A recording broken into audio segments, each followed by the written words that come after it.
আমি তাকে বললাম, রিয়াদ, এসব কল্পনা। তুমি আমার ছেলে কিন্তু ভেতরে ভেতরে আমিও কিছুটা বিশ্বাসী হতে শুরু করেছিলাম। হঠাৎ একদিন আমাদের বাড়িতে একজন বৃদ্ধ মানুষ এলেন। তিনি বললেন তিনি একজন জ্যোতিষী। আমাদের পাড়ার কেউ তাকে পাঠিয়েছে।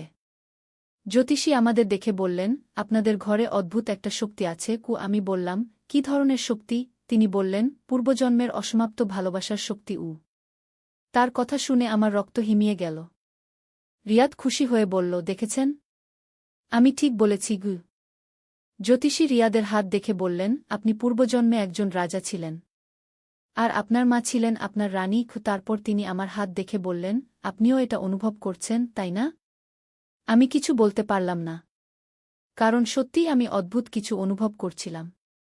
জ্যোতিষী বললেন, কিন্তু এই জন্মে আপনারা মা ছেলে। এটা প্রকৃতির নিয়ম। আপনাদের এই বন্ধন মেনে নিতে হবে। রিয়াদ বলল, কিন্তু আমি মাকে ভালোবাসি। জ্যোতিষী বললেন, ভালোবাসা ভুল নয়, কিন্তু এই জন্মে আপনার ভালোবাসা হবে একজন মায়ের প্রতি ছেলের ভালোবাসা। জ্যোতিষী চলে যাওয়ার পর রিয়াদ আমাকে বলল, মা, এখন তো তুমি বিশ্বাস করবে। আমি বললাম, রিয়াদ, যদি সব সত্যিও হয়, তবুও আমরা এই জন্মে মা ছেলে। এটা বদলানো যাবে না।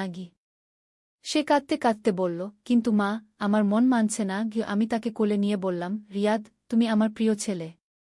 এটাই আমাদের সত্যিকারের সম্পর্ক।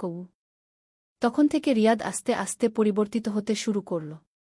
সে বুঝতে পারল যে এই জন্মে আমাদের সম্পর্ক মা ছেলের। কিন্তু এরপর একটা নতুন রহস্যের সূচনা হল।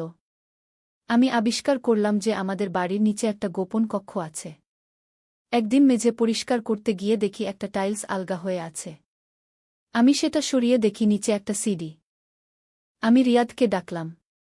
আমরা দুজনে টর্চ নিয়ে নিচে নামলাম। সেখানে একটা ছোট কক্ষ। কক্ষটা খুব পুরনো। কক্ষের মধ্যে অনেক পুরনো জিনিসপত্র রাখা। আমরা দেখলাম অনেক সোনার গহনা, পুরনো কয়েন আর কিছু চিঠিপত্র। চিঠিগুলো পড়ে দেখলাম এগুলো সেই দম্পতির লেখা যাদের ছবি আমরা পেয়েছিলাম। স্বামী তার স্ত্রীকে প্রেমের চিঠি লিখেছেন। একটা চিঠিতে স্বামী লিখেছেন, প্রিয়তমা, আমি তোমাকে এত ভালোবাসি যে মাঝে মাঝে মনে হয় আমি তোমার মতো হয়ে যেতে চাই। আমি চাই আমরা এক হয়ে যাই। আরেকটা চিঠিতে স্ত্রী উত্তর দিয়েছেন, প্রিয়তম, তোমার ভালোবাসা আমাকে অভিভূত করে। কিন্তু আমি চাই তুমি তুমিই থাকো।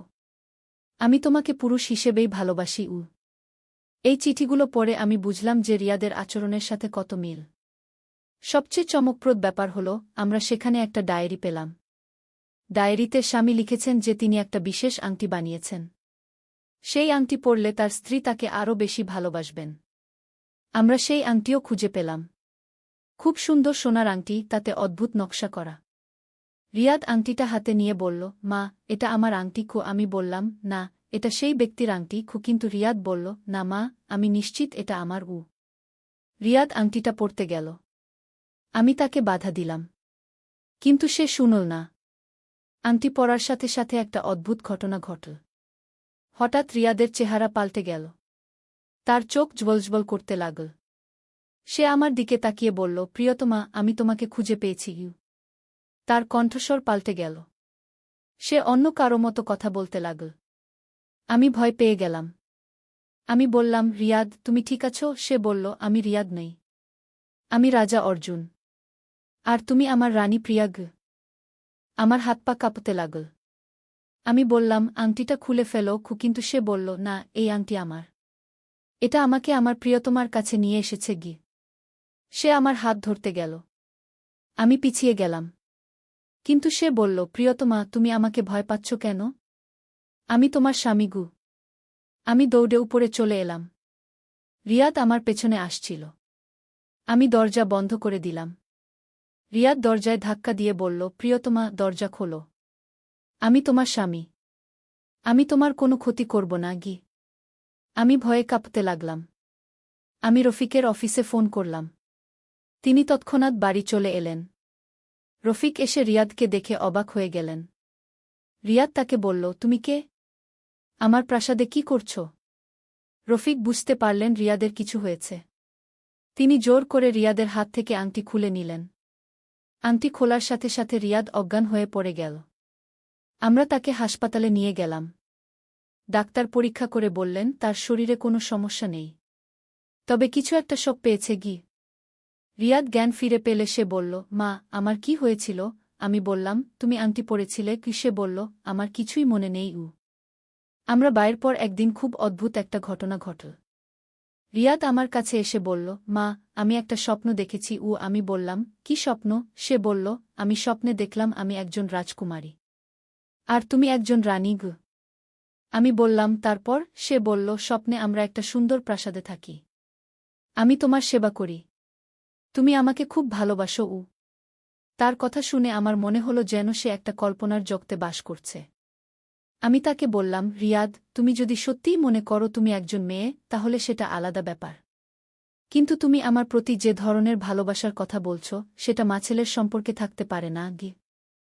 সে বলল, মা, আমি জানি এটা জটিল। কিন্তু আমার মন বলে তুমিই আমার জীবনের সবচেয়ে গুরুত্বপূর্ণ মানুষ গো। আমি বললাম, হ্যাঁ, আমি তোমার মা বলে আমি গুরুত্বপূর্ণ। কিন্তু এর বেশি কিছু নয় গো। তখন রিয়াদ একটা অদ্ভুত কথা বলল। সে বলল, মা, আমি একটা গোপন কথা বলবো। আমি বললাম, কি? সে বলল, আমি মনে করি আমাদের এই জীবনের আগেও আরেকটা জীবন ছিল। সেই জীবনে আমরা স্বামী-স্ত্রী ছিলাম গো। তার এই কথা শুনে আমার মাথা ঘুরে গেল। আমি বললাম, রিয়াদ, তুমি কি বলছ? এসব অবিশ্বাস্য কথা। সে বলল, মা, আমি জানি তুমি বিশ্বাস করবে না। কিন্তু আমি এটা গভীরভাবে অনুভব করি গিয়ে। আমি বুঝলাম রিয়াদ সম্পূর্ণভাবে কল্পনার জগতে হারিয়ে গেছে। আমি তাকে বাস্তবতায় ফিরিয়ে আনার চেষ্টা করলাম। তখনই হঠাৎ একটা আশ্চর্য ঘটনা ঘটল। আমাদের বাড়ির পেছনের দেয়ালে একটা পুরনো ছবি খুঁজে পেলাম। ছবিটা আমার দাদি রেখে গিয়েছিলেন। ছবিটা খুব পুরনো, সাদাকালো। ছবিতে দেখলাম একজন পুরুষ আর একজন নারী দাঁড়িয়ে আছেন। অদ্ভুত ব্যাপার হল, পুরুষটিকে দেখতে অনেকটা রিয়াদের মতো লাগছিল। আর নারীটিকে দেখতে আমার মতো। আমি ছবিটা রিয়াদকে দেখালাম। সে দেখে চমকে গেল। সে বলল, মা, এটা কার ছবি? আমি বললাম, আমি জানি না। দাদির পুরনো জিনিসের মধ্যে পেয়েছি। রিয়াদ ছবিটা হাতে নিয়ে বলল, মা, দেখো তো। এই পুরুষটাকে দেখতে আমার মতো লাগছে না? আমি ভালো করে দেখলাম। সত্যিই একটা মিল আছে। আমি বললাম, হতে পারে তোমাদের পূর্বপুরুষদের কেউ কিন্তু রিয়াদ বলল, না মা, আমার মনে হয় এটা আমাদের পূর্বজন্মের ছবি। আমি হেসে বললাম, রিয়াদ, তুমি সিনেমা বেশি দেখো। পূর্বজন্ম বলে কিছু নেই কি? কিন্তু ভেতরে ভেতরে আমিও একটু অবাক হলাম। পরের দিন আমি দাদির পুরনো ডায়েরি খুঁজে বের করলাম। সেখানে এই ছবি সম্পর্কে কিছু লেখা আছে কি না দেখতে চাইলাম। ডায়েরি পড়তে গিয়ে একটা আশ্চর্য তথ্য পেলাম। দাদি লিখেছেন যে এই ছবির পুরুষটি ছিল তার দাদার বড় ভাই। আর মহিলাটি ছিল তার স্ত্রী। কিন্তু আরও অদ্ভুত তথ্য পেলাম। দাদি লিখেছেন যে এই দম্পতির কোনো সন্তান হয়নি। আর তারা একে অপরকে খুব ভালোবাসতেন। কিন্তু স্বামী তার স্ত্রীর প্রতি অস্বাভাবিক রকম আসক্ত ছিলেন। আমি আরও পড়লাম। দাদি লিখেছেন যে স্বামী তার স্ত্রীকে এত বেশি ভালোবাসতেন যে তিনি মাঝে মাঝে নারীদের পোশাক পরতেন। তিনি চাইতেন তার স্ত্রীর মতো হতে। এই তথ্য পড়ে আমার গা শিউরে উঠল। রিয়াদের আচরণের সাথে কত মিল! আমি রিয়াদকে এই তথ্য জানালাম। সে শুনে খুশি হয়ে গেল। সে বলল, দেখেছ মা, আমি ঠিক বলেছিলাম। আমরা পূর্বজন্মে স্বামী-স্ত্রী ছিলাম গো। আমি বললাম, রিয়াদ, এটা শুধু কাকতালীয় মিল। পূর্বজন্ম বলে কিছু নেই কি? কিন্তু মনে মনে আমিও কিছুটা বিশ্বাসী হয়ে গেলাম। তারপর আমি ডায়েরিতে আরও একটা গুরুত্বপূর্ণ তথ্য পেলাম। দাদি লিখেছেন যে এই স্বামী-স্ত্রী দুজনেই একটা দুর্ঘটনায় মারা গিয়েছিলেন। মৃত্যুর আগে স্বামী বলেছিলেন যে তিনি আবার জন্ম নিয়ে তার স্ত্রীকে খুঁজে নেবেন। এই কথা পড়ে আমার রক্ত হিমিয়ে গেল। রিয়াদকে এই কথা বলতে পারলাম না। কিন্তু রিয়াদ ডায়েরিটা দেখতে চাইল। আমি তাকে দিলাম না। কিন্তু সে জোর করে নিয়ে পড়ল। সব পড়ার পর রিয়াদ কাঁদতে লাগল। সে বলল, মা, দেখেছ? আমি তোমাকে খুঁজে পেয়েছি। আমি প্রতিজ্ঞা করেছিলাম যে আমি তোমাকে আবার খুঁজে নেবগু। আমি বললাম, রিয়াদ, এসব কল্পনা। তুমি আমার ছেলে কিন্তু সে বলল, না মা, আমি তোমার স্বামী। আমি শুধু এই জন্মে তোমার ছেলে হিসেবে জন্মেছি যাতে তোমার কাছে থাকতে পারি গিয়ে। তার এই কথা শুনে আমি আর কিছু বলতে পারলাম না। কারণ পুরো ব্যাপারটা এত অদ্ভুত যে আমি বুঝে উঠতে পারছিলাম না কি ভাবব। সেদিন রাতে আমি ঘুমাতে পারলাম না। বারবার ভাবছিলাম এই সব কাকতালীয় ঘটনার কথা। রিয়াদের আচরণ, পুরনো ছবি, দাদির ডায়েরি, সব মিলিয়ে একটা অদ্ভুত পরিস্থিতি তৈরি হয়েছে। পরের দিন সকালে আমি দেখলাম রিয়াদ আমার বিছানার পাশে বসে আছে। সে খুব শান্ত। আমি তাকে জিজ্ঞেস করলাম, তুমি কখন থেকে এখানে বসে আছো? সে বলল, রাত থেকে। আমি তোমাকে দেখছিলাম গো। আমি চমকে বললাম, কি? তুমি সারা রাত এখানে বসেছিলে? সে বলল, হ্যাঁ। আমি তোমাকে দেখতে ভালো লাগেই। আমি উঠে বসলাম। রিয়াদ আমার হাত ধরে বলল, মা, আমি একটা সিদ্ধান্ত নিয়েছি। আমি বললাম, কি সিদ্ধান্ত? সে বলল, আমি আর তোমাকে বিব্রত করব না। আমি চুপচাপ থাকব। কিন্তু আমি তোমার কাছেই থাকব। আমি বললাম, সেটাই ভালো। কিন্তু তার পরের কথা শুনে আমি অবাক হয়ে গেলাম। সে বলল, আমি অপেক্ষা করব।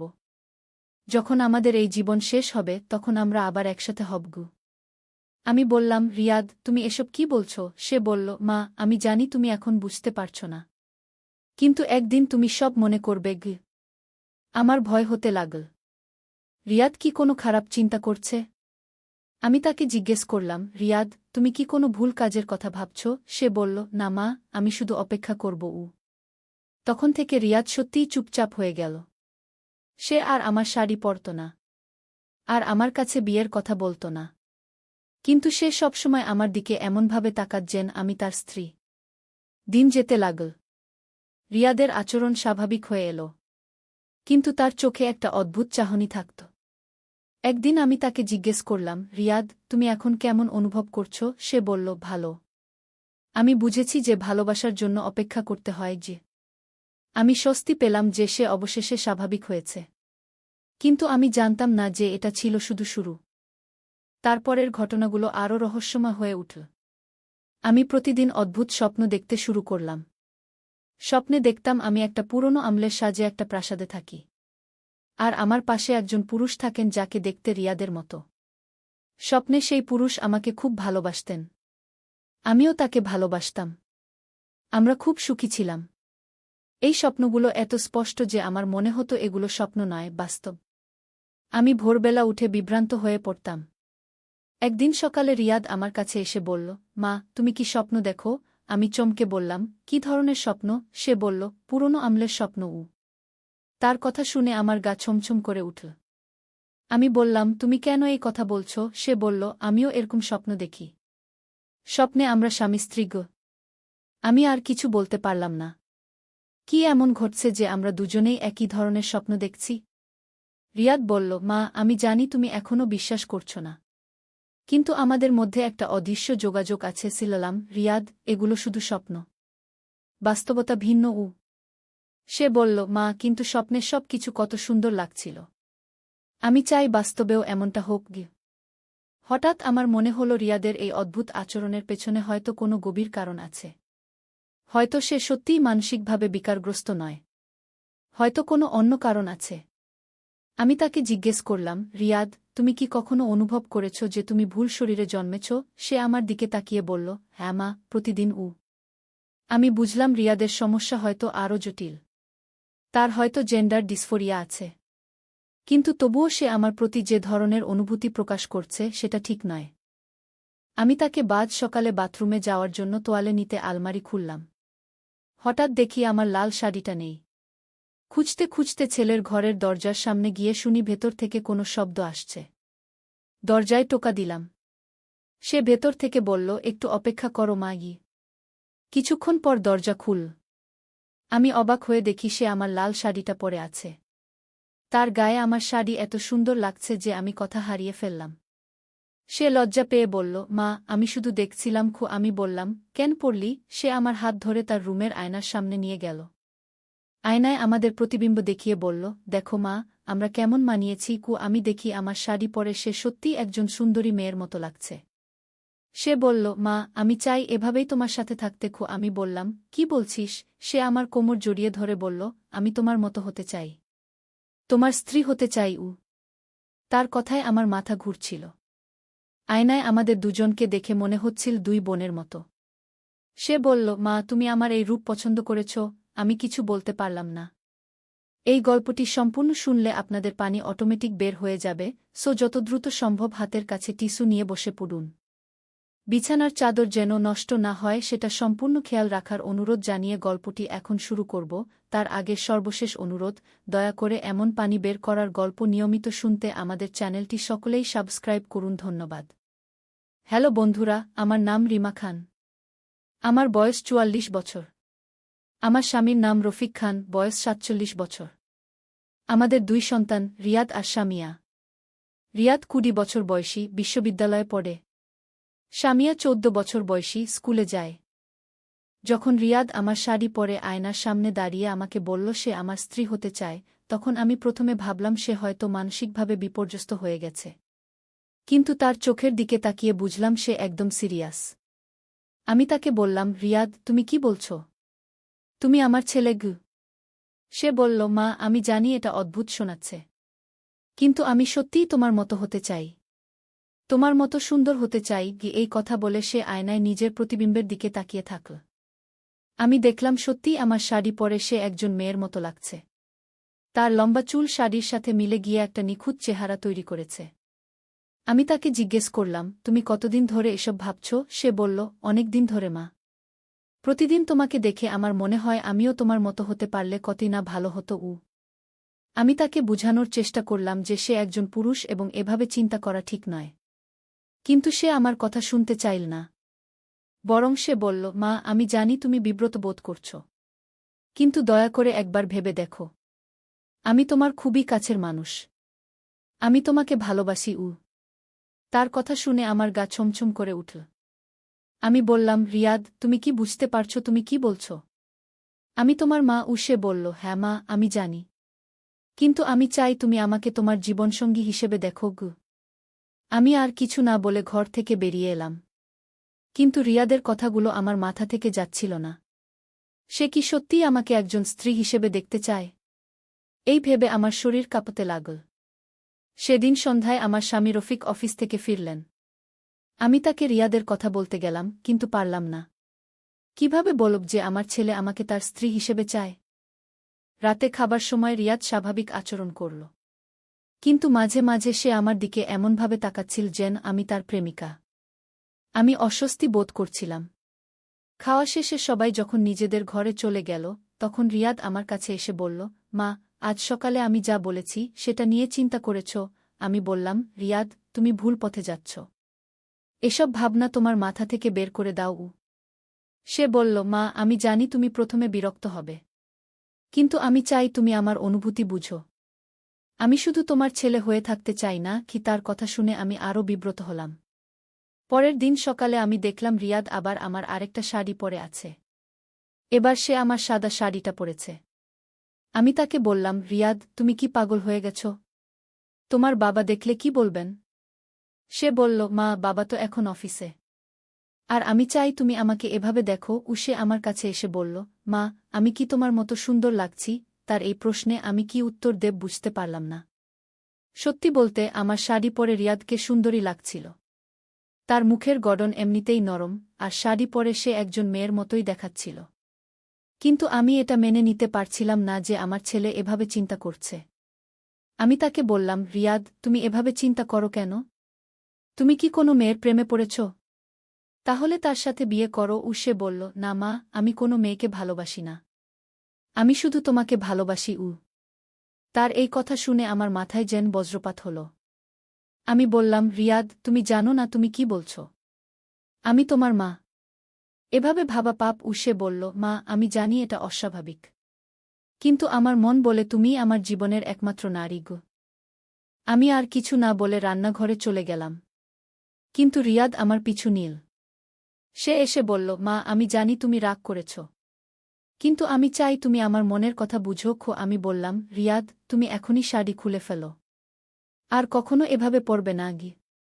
সে বলল, ঠিক আছে মা, আমি খুলে ফেলব, কিন্তু তুমি আমাকে প্রতিজ্ঞা দাও যে তুমি আমার কথা ভেবে দেখবে। আমি বললাম, কি ভাবব?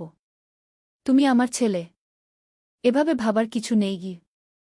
সে বলল, মা, আমি জানি তুমি প্রথমে রাজি হবে না, কিন্তু আমি অপেক্ষা করব। একদিন তুমি আমার অনুভূতি বুঝবে। তার এই কথা শুনে আমি আরও চিন্তিত হয়ে পড়লাম। সেদিন রাতে আমি ভাবলাম রফিককে সব কিছু বলে দেব, কিন্তু ভয় হল তিনি রিয়াদের উপর রেগে যাবেন। তাই আমি চুপ করে থাকলাম। পরের দিন রিয়াদ আবার আমার শাড়ি পরে আমার সামনে এলো। এবার সে আমার নীল শাড়িটা পরেছে। আমি বললাম, রিয়াদ, আমি কাল তোমাকে নিষেধ করেছিলাম না? সে বলল, মা, আমি জানি তুমি রাগ করেছ। কিন্তু আমি চাই তুমি আমাকে এভাবে দেখো গো। হঠাৎ আমার মনে হলো যেন আমি একটা স্বপ্ন দেখছি। কিন্তু না, এটা বাস্তব। আমার ছেলে সত্যিই আমার শাড়ি পরে আমার সামনে দাঁড়িয়ে আছে। সেদিন সন্ধ্যায় রিয়াদের বাবা অফিস থেকে ফিরে দেখলেন রিয়াদ ঘরে নেই। তিনি জিজ্ঞেস করলেন, রিয়াদ কোথায়? আমি বললাম, সে তার ঘরে আছে। তিনি রিয়াদের ঘরে গিয়ে দেখলেন রিয়াদ আমার শাড়ি পরে আছে। রফিক চিৎকার করে বললেন, এটা কি? তুমি কেন মেয়েদের পোশাক পরেছ? রিয়াদ ভয় পেয়ে বলল, বাবা, আমি শুধু রফিক তাকে থামিয়ে দিয়ে বললেন, তুমি কি পাগল হয়ে গেছ? আমি দৌড়ে গিয়ে বললাম, রফিক, তুমি চিৎকার করো না। রিয়াদ, হয়তো রফিক বললেন, হয়তো কি? আমার ছেলে মেয়েদের পোশাক পরছে আর তুমি বলছো চিৎকার করতে না? রিয়াদ কাঁদতে কাঁদতে বলল, বাবা, আমি মাকে বলেছিলাম। আমি চাই আমি মায়ের মতো হই। রফিক বললেন, কি বললি?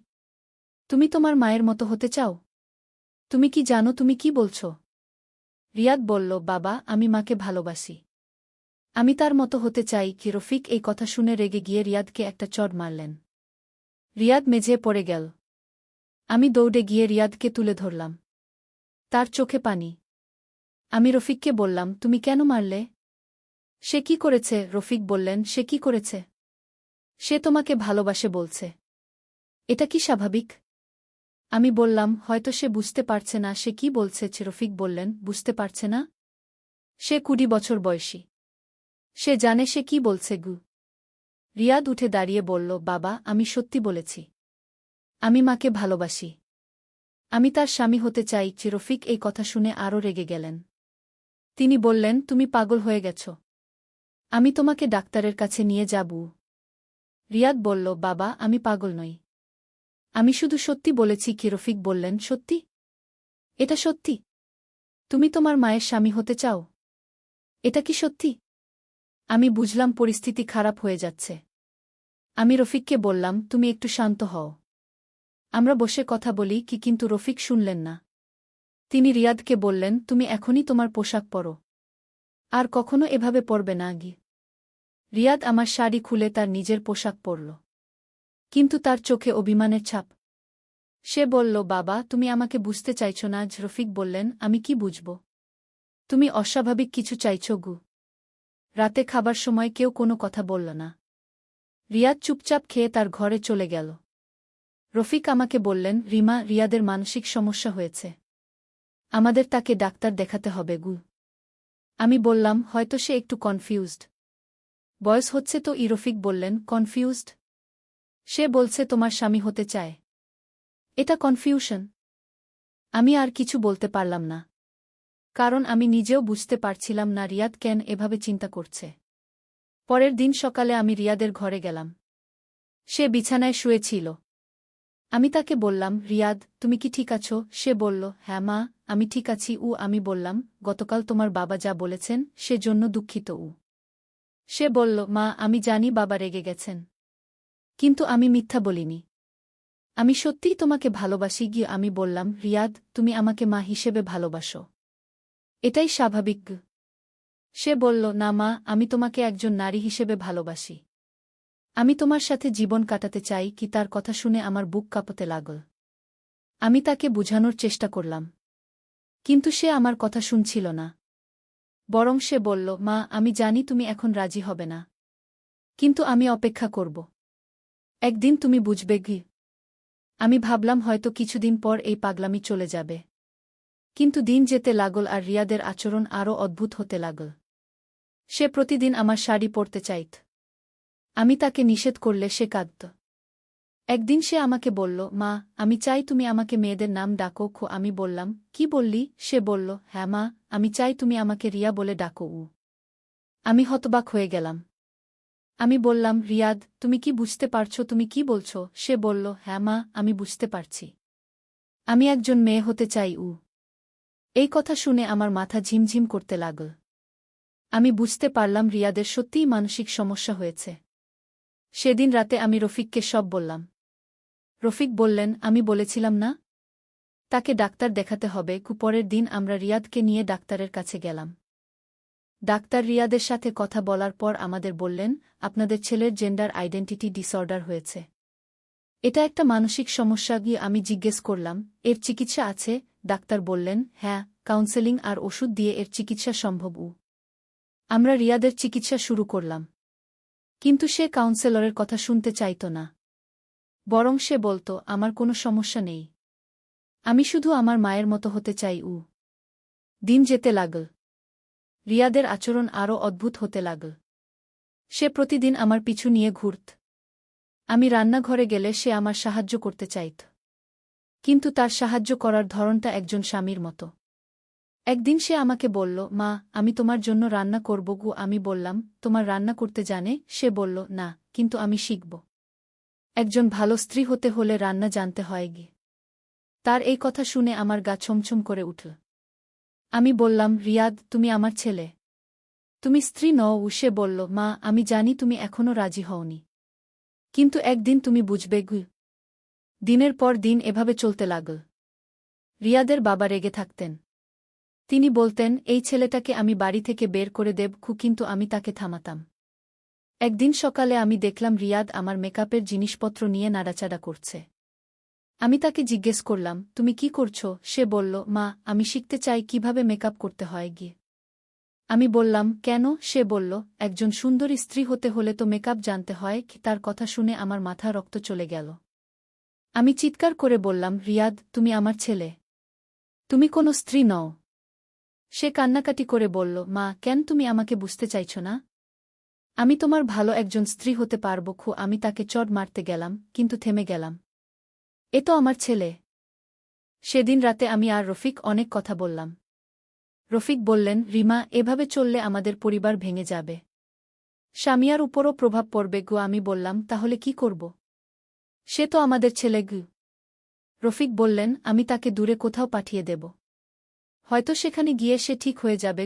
আমি বললাম, না, তাকে আমার কাছ থেকে দূরে পাঠাব না। পরের দিন সকালে রিয়াদ আমার কাছে এসে বলল, মা, আমি একটা চিঠি লিখেছি। আমি বললাম, কি চিঠি? সে বলল, তোমার জন্য প্রেমের চিঠি। আমি অবাক হয়ে বললাম, কি?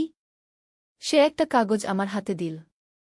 আমি পড়লাম, প্রিয় মা, আমি জানি তুমি আমার অনুভূতি বুঝতে পারছ না, কিন্তু আমি তোমাকে একজন নারী হিসেবে ভালোবাসি। আমি চাই তুমি আমার স্ত্রী হও। আমি তোমার যত্ন নেব, তোমাকে খুশি রাখব। চিঠিটা পড়ে আমার হাত কাঁপতে লাগল। আমি বললাম, রিয়াদ, তুমি কি জানো এটা কতটা ভুল? সে বলল, মা, ভালোবাসা কখনো ভুল হতে পারে না। আমি আর সহ্য করতে পারলাম না। আমি চিঠিটা ছিঁড়ে ফেললাম। রিয়াদ কাঁদতে লাগল। সে বলল, মা, তুমি আমার ভালোবাসাকে অপমান করলে। হঠাৎ স্বামীয়া ঘরে ঢুকে বলল, মা, ভাইয়া কাঁদছে কেন? আমি তাকে বললাম, তুমি তোমার পড়ায় মন দাও। কিন্তু স্বামীয়া রিয়াদের কাছে গিয়ে বলল, ভাইজা, তুমি কাঁদছ কেন? রিয়াদ স্বামীয়াকে বলল, স্বামীয়া, মা আমাকে বুঝতে চাইছে না। স্বামীয়া বলল, কি বুঝতে চাইছে না? রিয়াদ বলল, আমি মায়ের স্বামী হতে চাই। স্বামীয়ার চোখ বড় হয়ে গেল। সে বলল, কি? তুমি মায়ের স্বামী হতে চাও?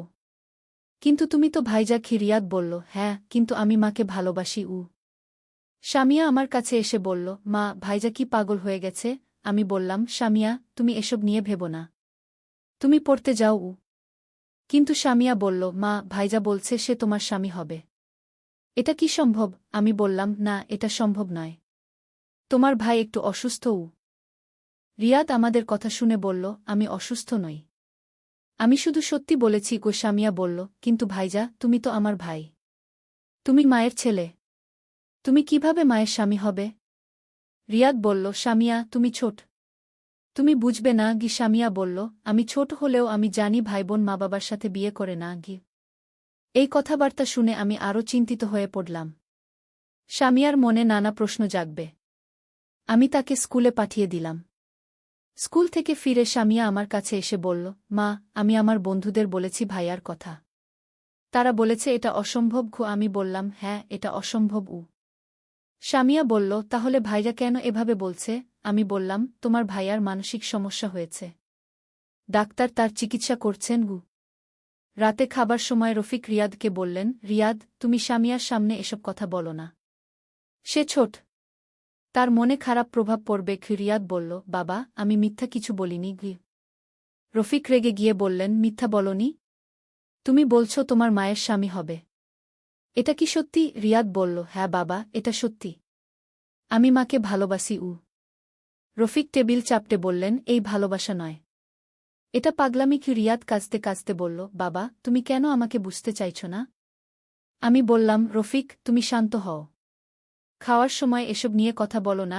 কিন্তু রফিক শুনলেন না। তিনি রিয়াদকে বললেন, তুমি এসব পাগলামি বন্ধ করো। খাওয়ার পর সবাই নিজেদের ঘরে চলে গেল। রিয়াদ আমার কাছে এসে বলল, মা, বাবা আমাকে বুঝতে চাইছে না। কিন্তু তুমি আমাকে বুঝতে পারছ, তাই না? আমি বললাম, রিয়াদ, আমি তোমাকে বুঝতে পারছি যে তুমি কনফিউজড। কিন্তু তুমি যা চাইছ সেটা ভুল। সে বলল, মা, ভালোবাসা কখনো ভুল হতে পারে না। আমি তাকে বোঝানোর অনেক চেষ্টা করলাম, কিন্তু সে কিছুতেই মানতে চাইল না। একদিন সকালে আমি দেখলাম রিয়াদ আমার গহনা পরে আছে। সে আমার হাতের চুড়ি, গলার মালা সব পরেছে। আমি অবাক হয়ে বললাম, এগুলো কেন পরেছ? সে বলল, মা, আমি দেখতে চাইছিলাম আমাকে কেমন লাগে। সত্যি বলতে, আমার গহনা পরে সে একজন মেয়ের মতোই লাগছিল। তার চেহারা এমনিতেই নরম, আর আমার গহনা পরে সে আরও সুন্দর লাগছিল। আমি তাকে বললাম, রিয়াদ, তুমি এগুলো খুলে ফেলো। সে বলল, কেন মা? আমি কি সুন্দর লাগছি না? আমি বললাম, তুমি একজন ছেলে, ছেলেরা এসব পরে না। সে বলল, কিন্তু মা, আমি চাই আমি একজন মেয়ে হই। আমি চাই তুমি আমাকে তোমার স্ত্রী হিসেবে দেখো। তার এই কথা শুনে আমার গা ঢিলে হয়ে গেল। হঠাৎ দরজার বেল বাজ। আমি দরজা খুলে দেখি আমাদের পাড়ার খালাম্মা এসেছেন। তিনি ভেতরে এসে রিয়াদকে দেখে চমকে গেলেন। তিনি বললেন, রিমা, এ কি? রিয়াদ কেন মেয়েদের জিনিস পরে আছে? আমি লজ্জায় মরে যেতে চাইলাম। আমি বললাম, খালাম্মা, ও একটু। খালাম্মা বললেন, একটু কি? ছেলেরা কি এভাবে থাকে? রিয়াদ খালাম্মার পায়ে হাত দিয়ে সালাম করল। খালাম্মা আরও অবাক হলেন। তিনি বললেন, রিয়াদ, তুমি কেন এভাবে সাজো? রিয়াদ বলল, খালাম্মা, আমি আমার মায়ের মতো হতে চাই। খালাম্মা বললেন, কি? তুমি তোমার মায়ের মতো হতে চাও? কেন? রিয়াদ বলল, আমি মাকে ভালোবাসি। আমি তার স্ত্রী হতে চাই। খালাম্মা এই কথা শুনে হতবাক হয়ে গেলেন। তিনি আমার দিকে তাকিয়ে বললেন, রিমা, এ কি বলছে? আমি বললাম, খালাম্মা, ওর মানসিক সমস্যা হয়েছে। আমরা ডাক্তার দেখাচ্ছি। খালাম্মা বললেন, আল্লাহ ভালো করুক। এসব কি হচ্ছে? তিনি আর বেশিক্ষণ থাকতে পারলেন না, চলে গেলেন। রিয়াদ আমাকে বলল, মা, খালাম্মা কেন এভাবে তাকাল? আমি বললাম, তুমি অস্বাভাবিক কিছু করেছ বলে। কি? সে বলল, আমি তো কিছু ভুল করিনি। সেদিন সন্ধ্যায় খালাম্মা আবার এলেন। এবার তিনি রফিকের সাথে কথা বললেন। তিনি বললেন, রফিক ভাই, রিয়াদের কি হয়েছে? সে তো মেয়েদের মতো সেজে ঘুরছে। রফিক বললেন, খালাম্মা, আমি নিজেও বুঝতে পারছি না। ডাক্তার বলেছে মানসিক সমস্যা। কি? খালাম্মা বললেন, এসব তো আগে শুনিনি। ছেলেরা কি এভাবে হয়? রফিক বললেন, আমি জানি না, তবে ডাক্তার চিকিৎসা করছেন। খালাম্মা বললেন, দোয়া দ্রুত পড়ান, হয়তো ভালো হয়ে যাবে। খালাম্মা চলে যাওয়ার পর রফিক আমাকে বললেন, রিমা, পাড়ায় কথা রটে যাবে, আমাদের সম্মান থাকবে না। আমি বললাম, তাহলে কি করব? রফিক বললেন, রিয়াদকে দূরে কোথাও পাঠিয়ে দিতে হবে। আমি বললাম, না, আমি তাকে দূরে পাঠাব না। পরের দিন সকালে আমি দেখলাম রিয়াদ আবার আমার শাড়ি পরেছে। এবার সে আমার হলুদ শাড়িটা পরেছে। আমি তাকে বললাম, রিয়াদ, গতকাল খালাম্মা দেখে কি বললেন জানো? সে বলল, মা, আমি পরোয়া করি না কেউ কি বলে। আমি শুধু চাই তুমি আমাকে গ্রহণ করো। আমি বললাম, আমি তোমাকে আমার ছেলে হিসেবে গ্রহণ করেছি। সে বলল, না মা, আমি চাই তুমি আমাকে তোমার স্ত্রী হিসেবে গ্রহণ করো। তার এই কথা শুনে আমি আর সহ্য করতে পারলাম না। আমি জোরে চিৎকার করে বললাম, রিয়াদ, তুমি আমার ছেলে, আমি তোমার মা। আমার চিৎকার শুনে সামিয়া দৌড়ে এলো। সে বলল, মা, তুমি কাঁদছ কেন? আমি বুঝলাম আমার চোখে পানি এসে গেছে। আমি সামিয়াকে বললাম, কিছু না, তুমি স্কুলের প্রস্তুতি নাও। কিন্তু সামিয়া রিয়াদের দিকে তাকিয়ে বলল, ভাইয়া, তুমি আবার মায়ের শাড়ি পরেছ? রিয়াদ বলল, হ্যাঁ। আমি সুন্দর লাগছি না? সামিয়া বলল, ভাইয়া, তুমি অদ্ভুত লাগছ। রিয়াদ মুখ গোমড়া করে বলল, কেন অদ্ভুত? সামিয়া বলল, ছেলেরা তো মেয়েদের পোশাক পরে না। রিয়াদ বলল, আমি একজন ছেলে নই, আমি একজন মেয়ে হতে চাই। সামিয়া বলল, কিন্তু ভাইজা, তুমি তো ছেলে হয়েই জন্মেছ। তুমি কিভাবে মেয়ে হবে? রিয়াদ বলল, আমি মনে মনে একজন মেয়ে কি? হঠাৎ আমার মনে একটা অদ্ভুত চিন্তা এলো। রিয়াদ যা বলছে, এটা কি শুধুই পাগলামি, নাকি সত্যিই সে একজন মেয়ে হতে চায়? আমি তাকে জিজ্ঞেস করলাম, রিয়াদ, তুমি কি সত্যিই মনে করো তুমি একজন মেয়ে? সে বলল, হ্যাঁ মা, আমি ছোটবেলা থেকেই এটা অনুভব করি গি। আমি অবাক হয়ে বললাম, ছোটবেলা থেকে? তুমি কখনো বলনি কি? সে বলল, আমি ভয় পেতাম, ভাবতাম তোমরা বুঝবে না গি। হঠাৎ আমার মনে পড়ল, ছোটবেলা রিয়াদ পুতুল খেলতে পছন্দ করত। সে সামিয়ার পুতুল নিয়ে খেলত। আমরা ভাবতাম এটা স্বাভাবিক। আমি তাকে জিজ্ঞেস করলাম, তুমি কি ছোটবেলায় পুতুল খেলতে পছন্দ করতে? সে বলল, হ্যাঁ মা, আমি সবসময় মেয়েদের খেলা পছন্দ করতাম গু। এই কথা শুনে আমার মাথায় নানা চিন্তা ঘুরপাক খেতে লাগল। রিয়াদ কি সত্যিই একজন ট্রান্সজেন্ডার? আমি তাকে বললাম, রিয়াদ, তুমি যদি সত্যিই একজন মেয়ে হতে চাও, তাহলে এটা ভিন্ন ব্যাপার। কিন্তু তুমি আমার স্ত্রী হতে চাইছ কেন? সে বলল, মা, আমি তোমাকে ভালোবাসি। আমি চাই তোমার সাথে জীবন কাটাতে। আমি বললাম, কিন্তু আমি তোমার মা। এটা কখনো সম্ভব নয় গু। সে কাঁদতে কাঁদতে বলল, মা, আমি জানি এটা কঠিন, কিন্তু আমি তোমাকে ছাড়া বাঁচতে পারব না গি। আমার মন খারাপ হয়ে গেল। আমার ছেলে এত কষ্ট পাচ্ছে, কিন্তু সে যা চাইছে সেটা তো অসম্ভব। আমি তাকে বুঝানোর চেষ্টা করলাম, কিন্তু সে বারবার বলতে লাগল, মা, আমি তোমাকে ভালোবাসি। তখনই হঠাৎ দরজার কাছে একটা কান্নার আওয়াজ শুনলাম। আমি দেখলাম সামিয়া দাঁড়িয়ে কাঁদছে। আমি তার কাছে গিয়ে জিজ্ঞেস করলাম, সামিয়া, তুমি কাঁদছ কেন? সে বলল, মা, আমি ভয় পাচ্ছি। আমাদের ঘরে কি ভূত এসেছে? আমি অবাক হয়ে বললাম, ভূত?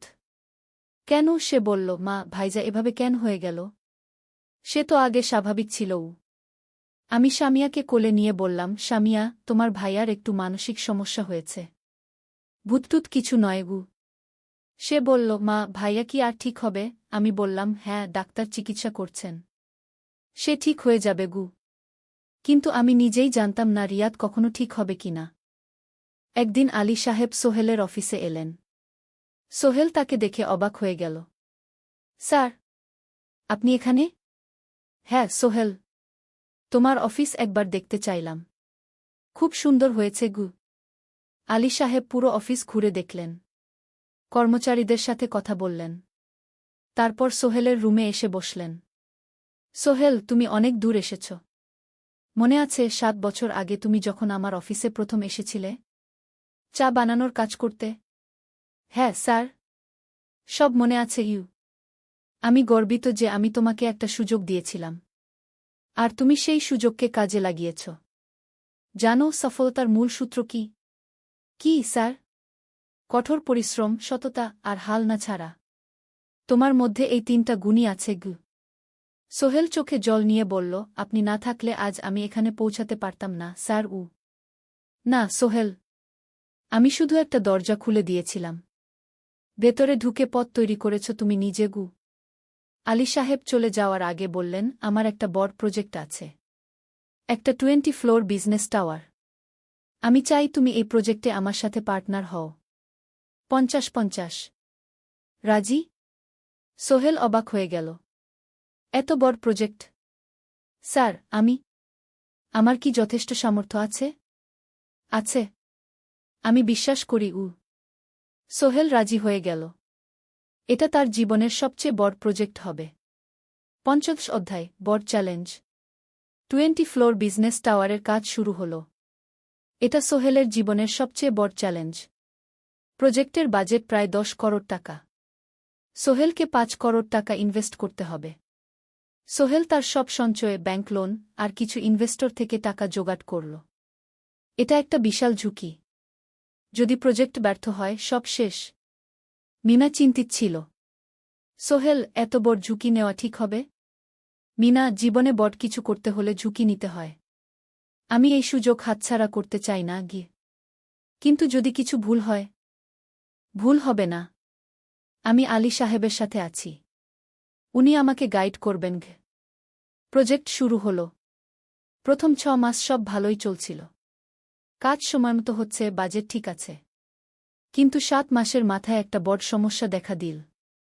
একজন প্রধান ইনভেস্টর হঠাৎ তার টাকা ফেরত চাইলেন। তিনি অন্য একটা জরুরি কাজে টাকা লাগবে বলে জানালেন। 1 করোড় টাকা ফেরত দিতে হবে। সোহেল বিপদে পড়ে গেল। 1 করোড় টাকা এখন কোথায় পাবে? প্রজেক্টের সব টাকা ঢেলে দিয়েছে। সে আলী সাহেবের সাথে কথা বলল। আলী সাহেব বললেন, চিন্তা করো না, আমি ব্যবস্থা করছি। কিন্তু আলী সাহেবও বড় একটা প্রজেক্টে আটকে আছেন। তার হাতে লিকুইড ক্যাশ নেই। সোহেল অন্য ব্যাংক থেকে লোন নেওয়ার চেষ্টা করল। কিন্তু ব্যাংক বলল, ইতিমধ্যে তার অনেক লোন আছে, নতুন লোন দিতে পারবে না। সোহেল রাতে ঘুমাতে পারছিল না। খাওয়া দাওয়া বন্ধ করে দিয়েছিল। মিনা তাকে দেখে খুব চিন্তিত হয়ে গেল। সোহেল, প্লিজ নিজেকে এভাবে শেষ করে ফেলো না। কোনো একটা রাস্তা বের হবেই কি। কিন্তু সোহেল কোনো রাস্তা দেখতে পাচ্ছিল না। ইনভেস্টর 15 দিন সময় দিয়েছে। 15 দিনের মধ্যে টাকা ফেরত না দিলে তিনি আইনি ব্যবস্থা নেবেন। 10 দিন কেটে গেল।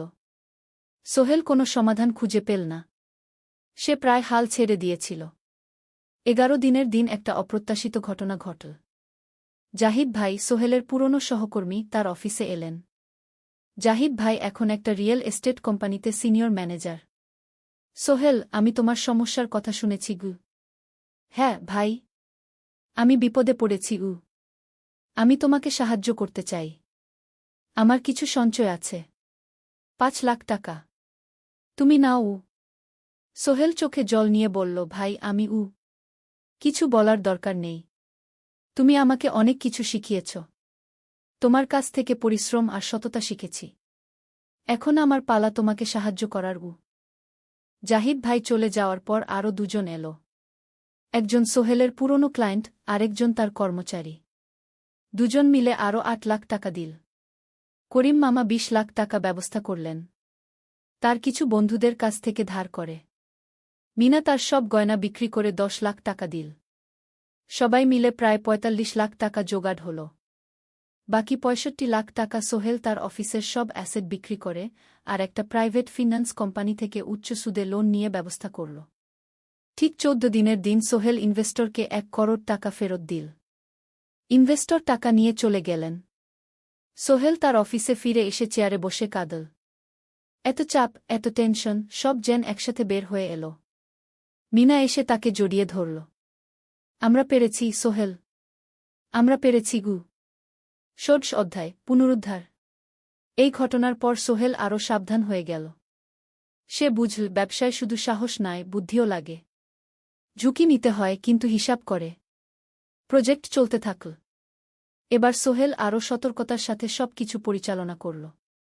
প্রতিটা খরচ হিসাব করল, প্রতিটা সিদ্ধান্ত ভেবেচিন্তে নিল। আরও 1 বছর পর 20 ফ্লোর বিজনেস টাওয়ার সম্পন্ন হল। চমৎকার বিল্ডিং, শহরের অন্যতম সুন্দর ভবন। বিল্ডিংয়ের উদ্বোধন অনুষ্ঠানে শহরের মেয়র এলেন। অনেক ব্যবসায়ী, সাংবাদিক এল। সোহেলের নাম পত্রিকা ছাপা হল। স্বপ্নের শহরে এক তরুণ উদ্যোক্তার সফলতার গল্প।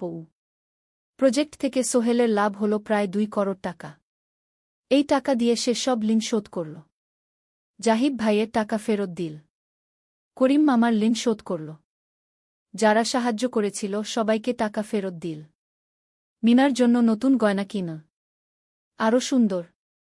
তার মাকে গ্রামে একটা নতুন পাকা বাড়ি বানিয়ে দিল। মা কাঁদতে কাঁদতে বললেন, তোর বাবা বেঁচে থাকলে কত খুশি হতো। তুই আমার সব স্বপ্ন পূরণ করেছিস গে। সোহেল নিজেদের জন্য একটা ফ্ল্যাট কিন। 4 রুমের ফ্ল্যাট, সমুদ্রের কাছে। এখন আর ভাড়া বাড়িতে থাকতে হয় না। সপ্তদশ অধ্যায়, প্রতিদান। সোহেল এখন একজন প্রতিষ্ঠিত উদ্যোক্তা। কিন্তু সে তার শেখ ভোলেনি। যে গ্রাম থেকে সে এসেছে, যারা তাকে সাহায্য করেছে, কাউকেই ভোলেনি। সে তার গ্রামে একটা স্কুল বানিয়ে দিল। সোহেল ফাউন্ডেশন স্কুল কো গরিব ছেলেমেয়েরা ফ্রিতে পড়তে পারবে। ভালো শিক্ষক নিযোগ দিল। ভালো পড়াশোনার ব্যবস্থা করল। শহরে একটা ফ্রি মেডিকেল ক্লিনিক খুল। গরিব মানুষরা ফ্রিতে চিকিৎসা পাবে। প্রতি বছর 10 জন মেধাবী কিন্তু গরিব ছাত্রছাত্রীকে স্কলারশিপ দেওয়া শুরু করল। তারা বিনামূল্যে পড়াশোনা করতে পারবে। একদিন একটা টিভি চ্যানেল সোহেলের ইন্টারভিউ নিতে এলো। আপনার সফলতার গোপন সূত্র কি? সোহেল একটু ভেবে বলল, কঠোর পরিশ্রম, সততা আর হাল না ছাড়া। এই তিনটা জিনিস যদি কারো মধ্যে থাকে সে যে কোনো কিছু অর্জন করতে পারে। আর সবচেয়ে বড় কথা, যারা আমাকে সাহায্য করেছে তাদের ছাড়া আমি কিছুই না। একা কেউ সফল হতে পারে না। আপনার পরবর্তী স্বপ্ন কি? আমি চাই আরও মানুষকে সাহায্য করতে।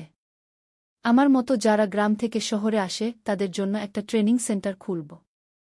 তারা সেখানে বিভিন্ন স্কিল শিখতে পারবে, চাকরি পাবে, নিজের পায়ে দাঁড়াতে পারবে। অষ্টাদশ অধ্যায়, নতুন প্রজন্ম। আরও 5 বছর কেটে গেল। সোহেল এখন ৪৫ বছরের। তার মেয়ে সারা এখন 9 বছরের। স্কুলে ক্লাস 4-এ পড়ে। খুব মেধাবী মেয়ে।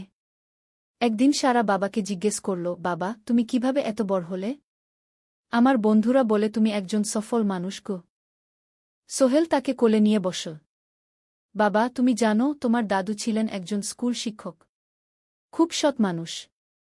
কিন্তু আমরা গরিব ছিলাম। আমি রিকশা চালাতাম। রিকশা? সত্যি? হ্যাঁ। তারপর আমি এই শহরে এলাম। অনেক কষ্ট করেছি। কিন্তু হাল ছাড়িনি।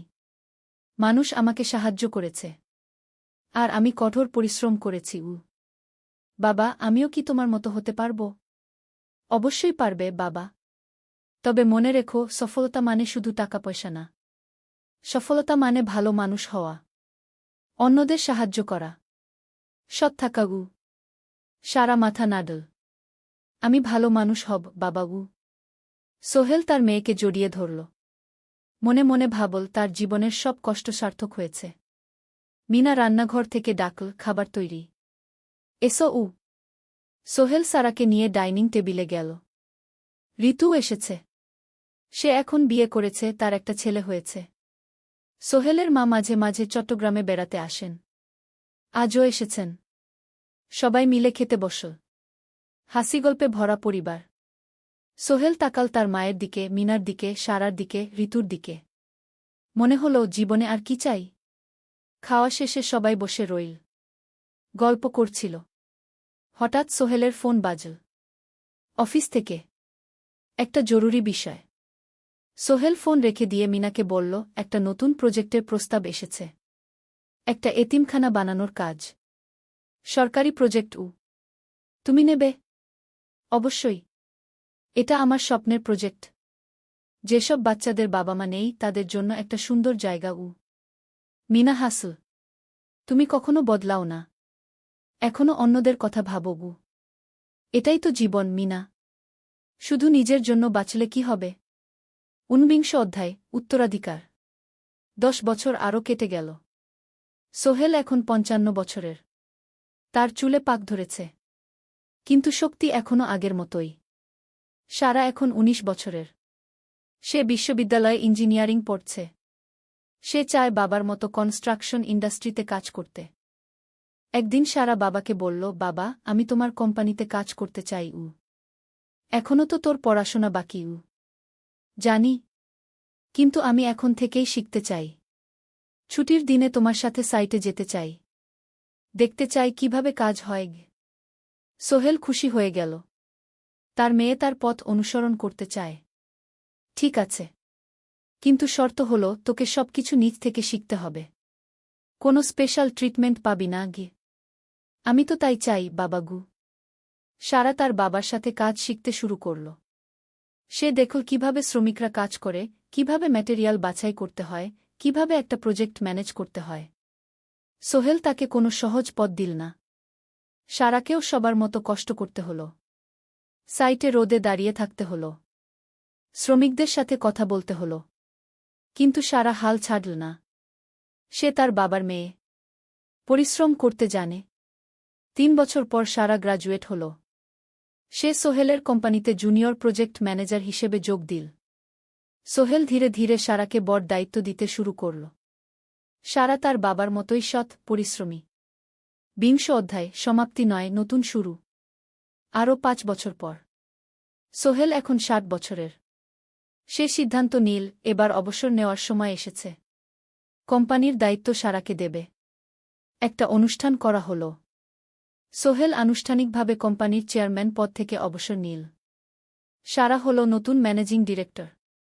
সোহেল তার বক্তব্যে বলল, আমি যখন এই শহরে এসেছিলাম আমার পকেটে ছিল মাত্র ৫,০০০ টাকা। একটা ছোট্ট ব্যাগ। আর অনেক স্বপ্ন। আজ ৪০ বছর পর আমি পেছনে ফিরে তাকাই, দেখি একটা দীর্ঘ পথ। সেই পথে অনেক কষ্ট ছিল, অনেক বাধা ছিল। কিন্তু ছিল অনেক ভালোবাসাও। অনেক মানুষের সাহায্যও। আমি বিশ্বাস করি সফলতা একা আসে না।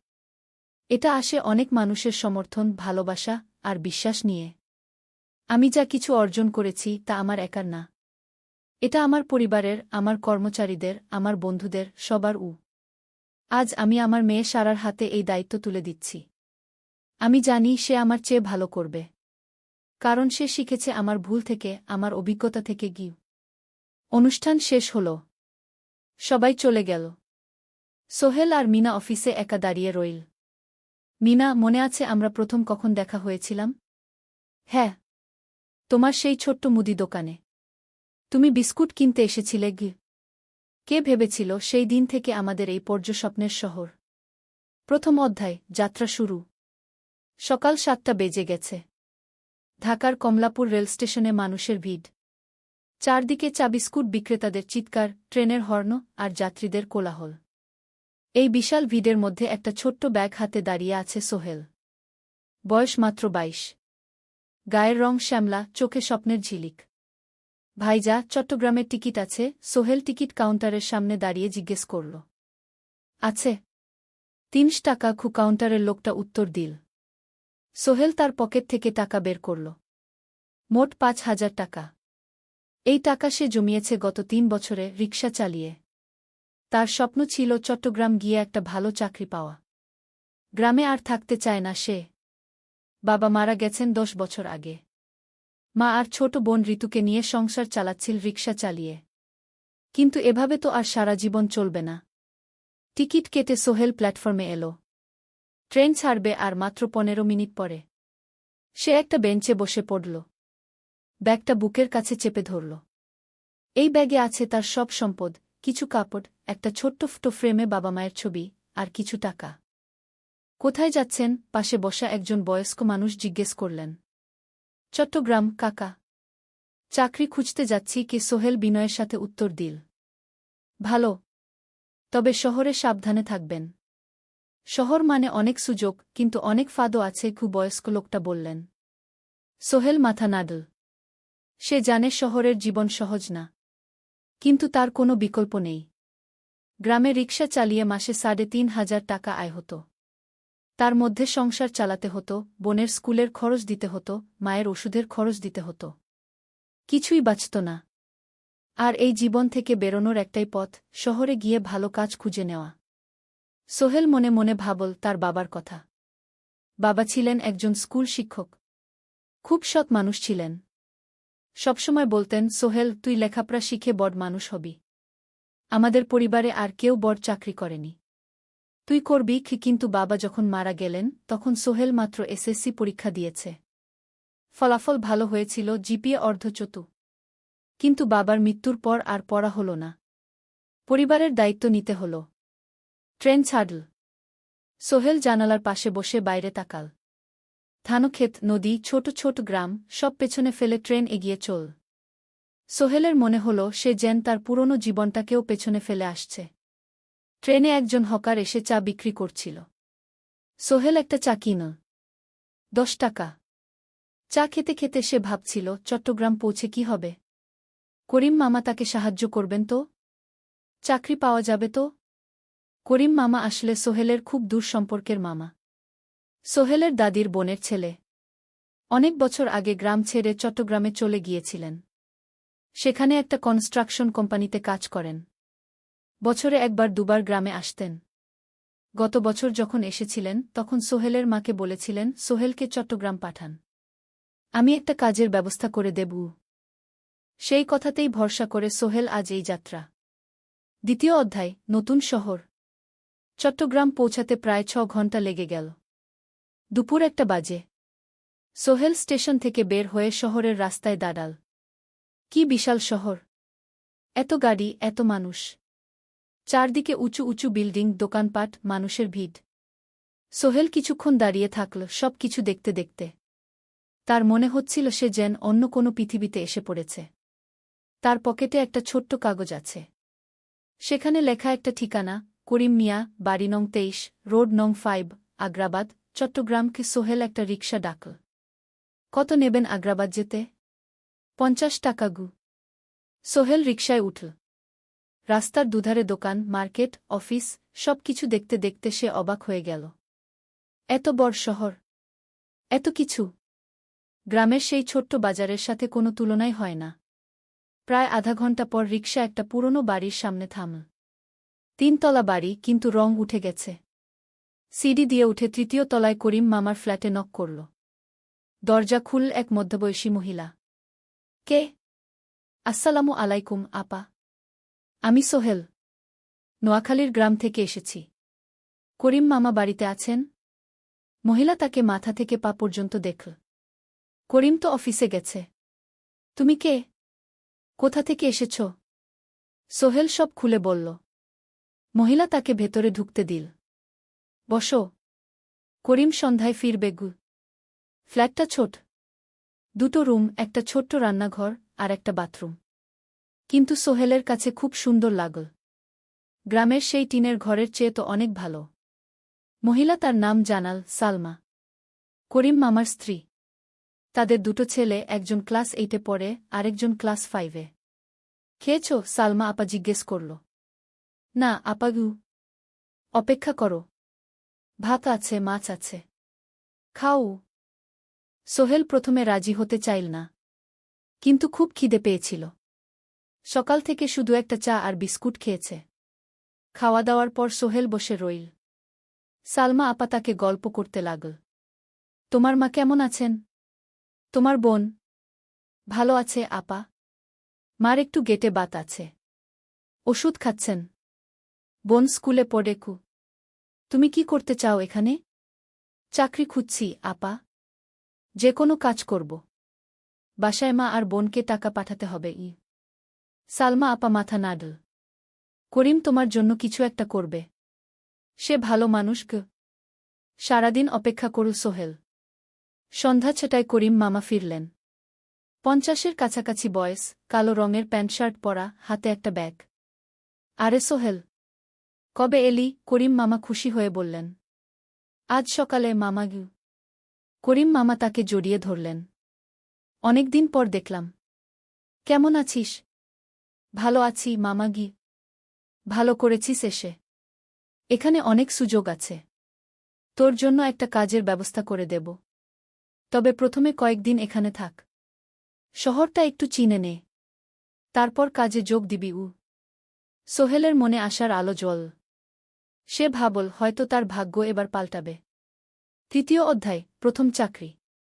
1 সপ্তাহ পরে করিম মামা সোহেলকে তার কোম্পানিতে নিয়ে গেলেন। কোম্পানির নাম আলামিন কনস্ট্রাকশন। অফিসটা শহরের কেন্দ্রে, 5 তলা একটা বিল্ডিংয়ের দোতলায়। মালিক আলী সাহেব। 50-এর কাছাকাছি বয়স, মোটা চেহারা, চোখে সোনার ফ্রেমের চশমা। বড়লোক মানুষ, কিন্তু খুব কড়া। এই ছেলেটাকে কি কাজে লাগাবেন? আলী সাহেব করিম মামাকে জিজ্ঞেস করলেন। স্যার, ও আমার আত্মীয়। গ্রাম থেকে এসেছে। খুব পরিশ্রমী। যে কোনো কাজে লাগাতে পারেন। আলী সাহেব সোহেলের দিকে তাকালেন। তুমি কি পড়েছ? Sir, SSC pass. জিপিএ অর্ধচতু। হুম। ভালো। কম্পিউটার চালাতে পারো? না স্যার, পারি না। কিন্তু শিখতে চাই। আলী সাহেব একটু ভাবলেন। ঠিক আছে। তোমাকে অফিসের কাজে রাখব। ফাইল গুছানো, চা বানানো, কাগজপত্র নিয়ে যাওয়া, না এসব। মাসে 5,000 টাকা। রাজি আছো? জি স্যার। সোহেল খুশি হয়ে গেল। 5,000 টাকা। রিকশা চালিয়ে 3,500 পেত। এখানে 5,000। কাজ শুরু হলো পরদিন থেকে। সকাল 8টায় অফিসে যেতে হয়, ফিরতে হয় সন্ধ্যা 7টায়। প্রথম দিন সোহেল ঘুম থেকে উঠল ভোর 5টায়। তৈরি হয়ে 7:30টায় অফিসের উদ্দেশ্যে বের হল। করিম মামার বাড়ি থেকে অফিস প্রায় 5 কিলোমিটার। বাসে যেতে হয়। অফিসে পৌঁছে সোহেল দেখল সেই প্রথম আলী সাহেব এখনো আসেননি। অফিস খোলা ছিল না। 8-10 মিনিট পর একজন লোক এসে অফিস খুল। তুমি নতুন? জি। আমি সোহেল গু। আমি জাহিদ, অ্যাসিস্ট্যান্ট ম্যানেজার। এসো উ। জাহিদ ভাই সোহেলকে সব কিছু দেখাল। অফিসে মোট ৬ জন কর্মচারী। ২ জন ইঞ্জিনিয়ার, একজন অ্যাকাউন্ট্যান্ট, একজন অ্যাসিস্ট্যান্ট ম্যানেজার, জাহিদ ভাই, একজন রিসেপশনিস্ট, আর এখন সোহেল। সোহেলের কাজ শুরু হলো চা বানানো দিয়ে। তারপর অফিস পরিষ্কার করা, ফাইল গুছানো, কাগজপত্র এক জায়গা থেকে আরেক জায়গায় নিয়ে যাওয়া। কাজ কঠিন না, কিন্তু সারাদিন দৌড়ঝাঁপ করতে হয়। দুপুরে খাবারের জন্য আধা ঘণ্টা বিরতি। সোহেল একটা ছোট হোটেলে গিয়ে ভাতরাল তরকারি খেল। ৫০ টাকা। সন্ধ্যায় অফিস বন্ধ হল। সোহেল ক্লান্ত হয়ে বাসায় ফিরল। কেমন লাগল প্রথম দিন? করিম মামা জিজ্ঞেস করলেন। ভালো মামা। অনেক কিছু শিখলাম গ। প্রথম মাসের শেষে সোহেল বেতন পেল ৫,০০০ টাকা। সে ৩,০০০ টাকা মাকে পাঠাল। মা ফোনে কাঁদতে লাগলেন। আল্লাহ তোকে ভালো রাখুক সোহেল উ। সোহেলের চোখেও জল এল। তার মনে হল সে একটা বড় কাজ করতে পেরেছে। চতুর্থ অধ্যায়, শহরের জীবন। ৩ মাস কেটে গেল। সোহেল এখন শহরের সাথে মিশে গেছে। প্রতিদিন অফিসে যাও আসার পথে সে দেখে হাজারো মানুষের জীবন। কেউ সফল, কেউ ব্যর্থ, কিন্তু সবাই চলছে নিজের পথে। সোহেল অফিসের কাজের পাশাপাশি কম্পিউটার শেখার চেষ্টা করছে। অফিসে একটা কম্পিউটার আছে। যখন কেউ ব্যবহার করে না, তখন সোহেল একটু একটু শিখার চেষ্টা করে। জাহিদ ভাই তাকে সাহায্য করেন। সোহেল, তুমি যদি কম্পিউটার ভালোভাবে শিখতে পারো, তাহলে তোমার ভবিষ্যৎ উজ্জ্বল। জাহিদ ভাই একদিন বললেন। কিভাবে শিখব ভাই? ট্রেনিং সেন্টারে যাও। সন্ধ্যায় ক্লাস আছে। মাসে ২,০০০ টাকা লাগবে গে। সোহেল ভাবল। ২,০০০ টাকা অনেক, কিন্তু এটা বিনিয়োগ, ভবিষ্যতের জন্য। সে একটা ট্রেনিং সেন্টারে ভর্তি হল। সপ্তাহে ৩ দিন, সন্ধ্যা ৭:৩০ থেকে রাত ৯টা পর্যন্ত ক্লাস। কম্পিউটারের basic, MS Word, Excel, PowerPoint, internet ব্যবহার। একদিন অফিস থেকে ফেরার সময় সোহেল একটা দোকানে চা খেতে গেল। দোকানের পাশেই একটা ছোট্ট মুদি দোকান। সেখানে একটা মেয়ে বসে আছে। বয়স হবে ২০-এর কাছাকাছি। সাদাসিধে চেহারা, সাদা শাড়ি পরা, কিন্তু চোখে এক ধরনের দৃঢ়তা। ভাইজা, এক প্যাকেট বিস্কুট দেন কি? সোহেল বলল। মেয়েটা বিস্কুট দিল। ২০ টাকা। সোহেল টাকা দিয়ে যাচ্ছিল, হঠাৎ মেয়েটা বলল, আপনি নতুন এসেছেন এই এলাকায়, তাই না? হ্যাঁ। ৩ মাস হল। কিভাবে বুঝলেন? আপনার চেহারা দেখেই বোঝা যায়। এখনও গ্রামের ছোঁয়া আছে। আর আপনি প্রতিদিন এই পথ দিয়ে যান। দেখেছি কি? মেয়েটা হাসল। সোহেলও হেসে ফেল। আপনি খুব পর্যবেক্ষক মনে হচ্ছে গি। জীবনে অনেক কিছু দেখেছি, তাই মানুষকে চিনতে শিখেছি গ। আপনার নাম? মিনা। এই দোকান আমার বাবার। উনি অসুস্থ, তাই আমি দেখছি গু।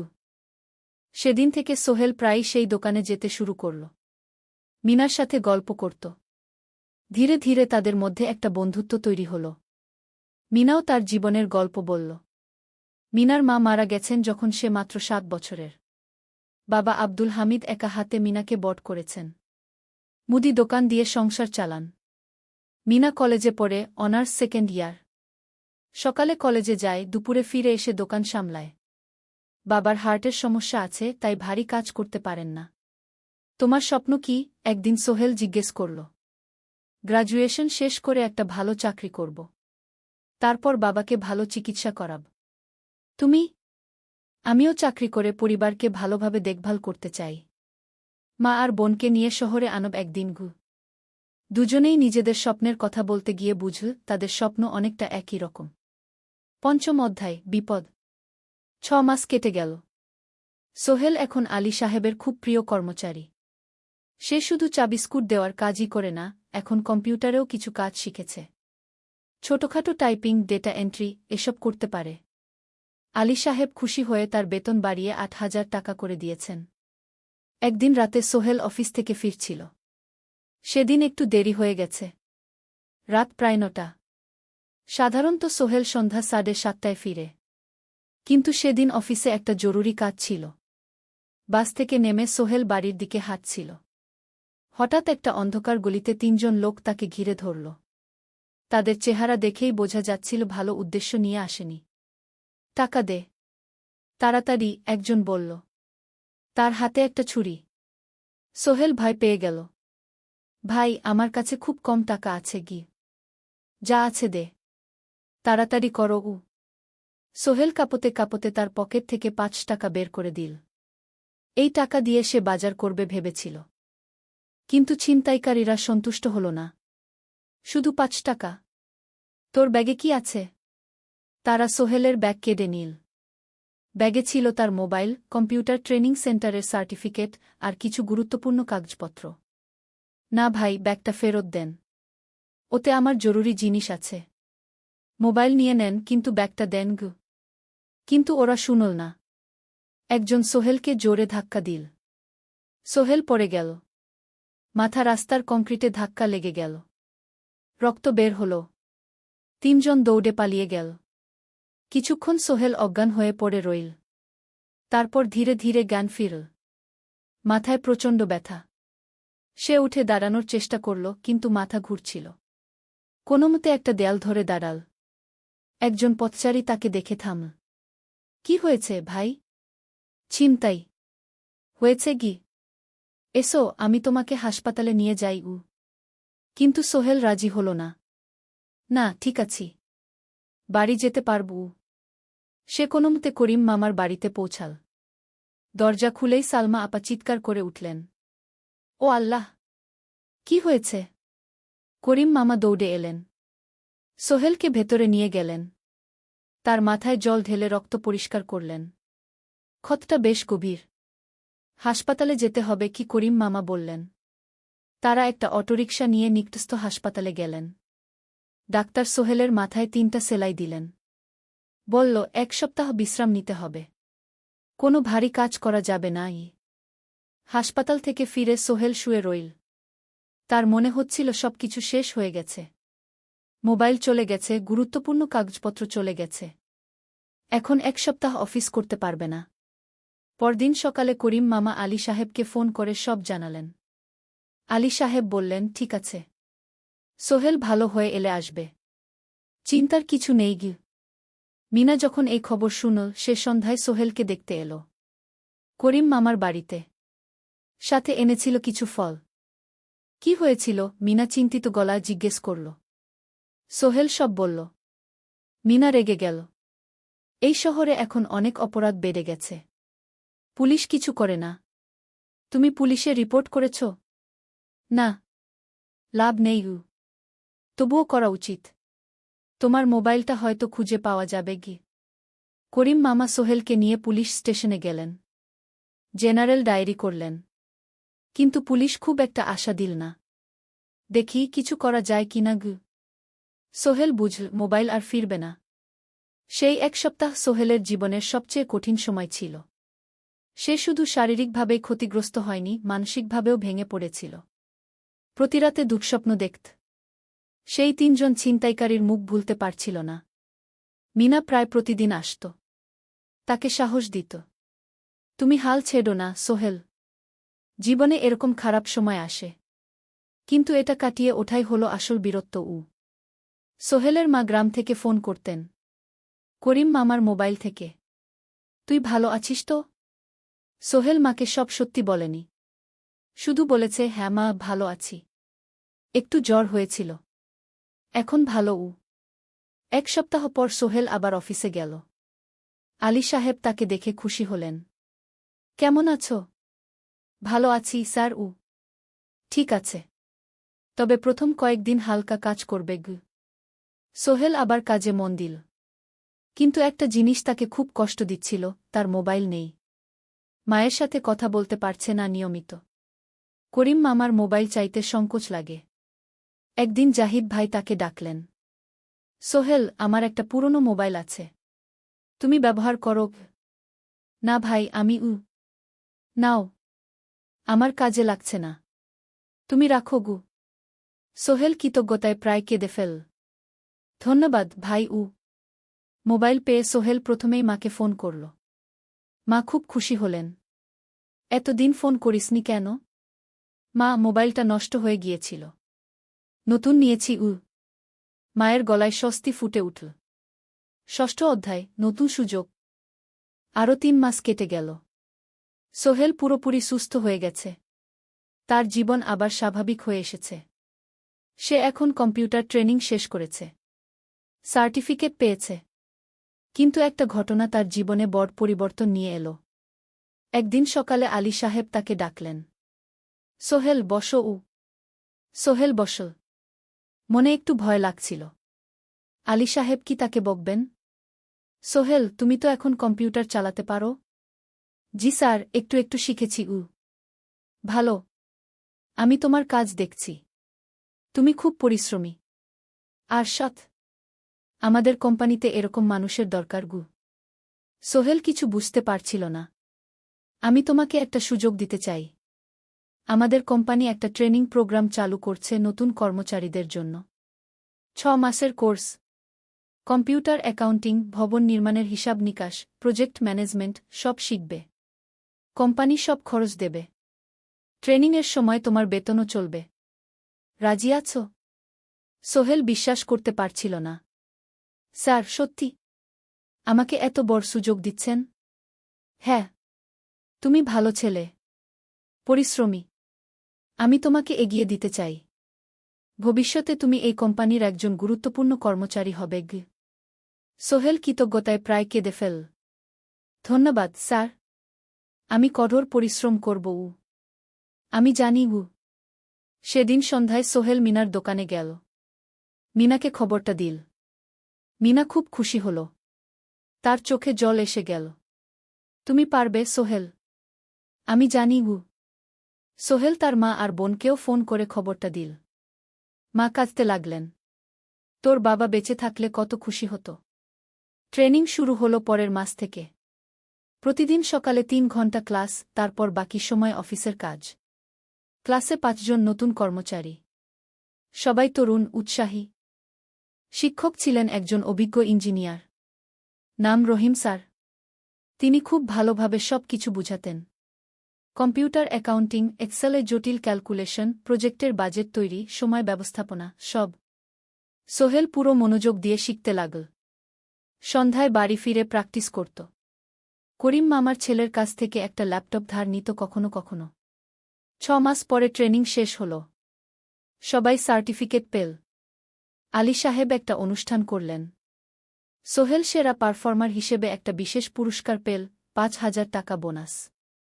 আলী সাহেব ঘোষণা করলেন, সোহেল, আজ থেকে তুমি আমাদের জুনিয়র অ্যাকাউন্ট অ্যাসিস্ট্যান্ট। তোমার বেতন 15,000 টাকা।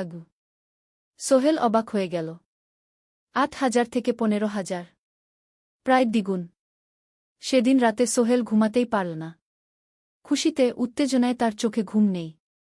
সে ভাবল তার জীবন কিভাবে বদলে যাচ্ছে। 2 বছর আগে যে রিকশা চালাত, আজ সে একটা নামকরা কোম্পানির অ্যাকাউন্ট অ্যাসিস্ট্যান্ট। 7ম অধ্যায়, প্রেম ও প্রস্তাব। 1.5 বছর হয়ে গেল সোহেলের চট্টগ্রাম আসার। সে এখন একজন সফল যুবক। তার মা গ্রামে খুব খুশি। প্রতি মাসে সোহেল 10,000 টাকা পাঠায়। ছোট বোন ঋতু এখন কলেজে ভর্তি হয়েছে সোহেলের পাঠানো টাকায়।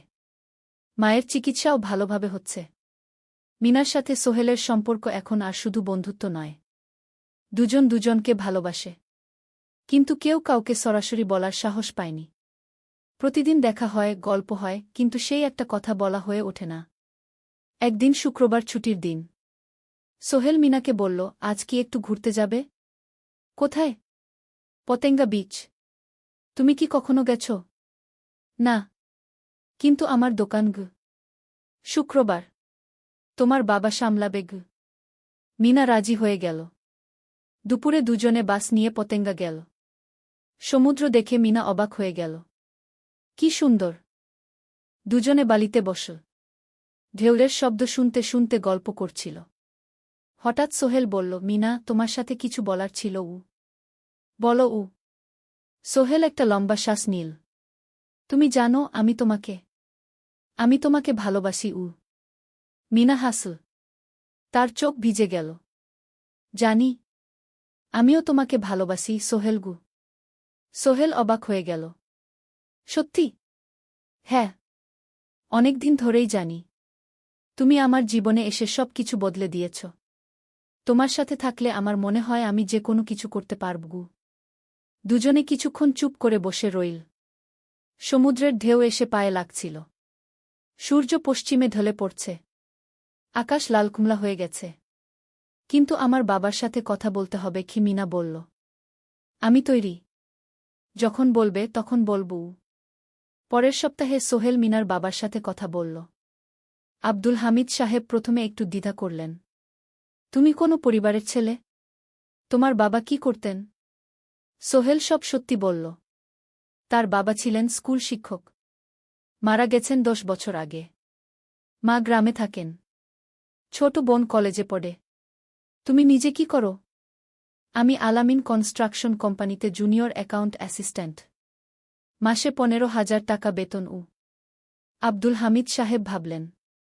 তারপর বললেন, দেখো মিনা আমার একমাত্র সন্তান। তার মা নেই। আমি একা তাকে বড় করেছি। আমি চাই মিনা একজন ভালো ছেলের সাথে বিয়ে হোক। তুমি দেখতে ভালো ছেলে মনে হচ্ছে। কিন্তু আমাকে তোমার মায়ের সাথে দেখা করতে হবে। তোমার পরিবারকে জানতে হবে। জি আঙ্কেল, আমি ব্যবস্থা করছি। সোহেল খুশিতে আটখানা। সে সেদিন রাতেই তার মাকে ফোন করল। মাকে সব বলল। মা প্রথমে অবাক হলেন। তারপর খুশি হলেন। মিনা মেয়েটা কেমন? খুব ভালো মা। তুমি দেখলে পছন্দ করবে। ঠিক আছে। আমি আর ঋতু আসছি চট্টগ্রাম। 2 সপ্তাহ পর সোহেলের মা আর বোন চট্টগ্রাম এলো। সোহেল তাদের নিয়ে মিনার বাড়িতে গেল। 2 পরিবার একসাথে বসল। মিনার বাবা সোহেলের মাকে দেখে খুশি হলেন। সোহেলের মা সহজ সরল ভদ্রমহিলা। আপনার ছেলে খুব ভালো। মিনা তাকে পছন্দ করে। আমিও রাজি। আব্দুল হামিদ সাহেব বললেন। আমার সোহেল সৎ ছেলে। মিনাকে খুব ভালোবাসে। আমি জানি ও মিনাকে সুখে রাখবে। কি সোহেলের মা বললেন। বিয়ের তারিখ ঠিক হল 3 মাস পর। এই 3 মাসে সোহেল যথেষ্ট টাকা জমাবে। বিয়ে হবে সাদামাটা কিন্তু সুন্দর। 8ম অধ্যায়, নতুন পথ। 3 মাস কেটে গেল দ্রুত। সোহেল প্রতিদিন কঠোর পরিশ্রম করছিল। অফিসে তার কাজের প্রশংসা হচ্ছে। আলী সাহেব তাকে এখন ছোটখাটো প্রজেক্টের হিসাব দেখতে দিচ্ছেন। সোহেল তার সঞ্চিত টাকা দিয়ে বিয়ের আয়োজন করল। বিয়ে হল মিনার বাড়ির কাছের একটা কমিউনিটি সেন্টারে। খুব বেশি লোক আসেনি। 2 পরিবারের আত্মীয় স্বজন আর অফিসের কয়েকজন সহকর্মী। কিন্তু অনুষ্ঠান ছিল খুব সুন্দর। সোহেল যখন মিনাকে বিয়ের পোশাকে দেখল, তার মনে হল পৃথিবীর সবচেয়ে সুন্দর মেয়ে সে। লাল শাড়ি পরা, মুখে হালকা মেকআপ, কিন্তু তার স্বাভাবিক সৌন্দর্য ছিল আসল। বিয়ের পর সোহেল একটা ছোট্ট ফ্ল্যাট ভাড়া নিল। 2 রুমের ফ্ল্যাট, মাসে ভাড়া 5,000 টাকা। মিনা এখনও তার পড়াশোনা চালিয়ে যাচ্ছে।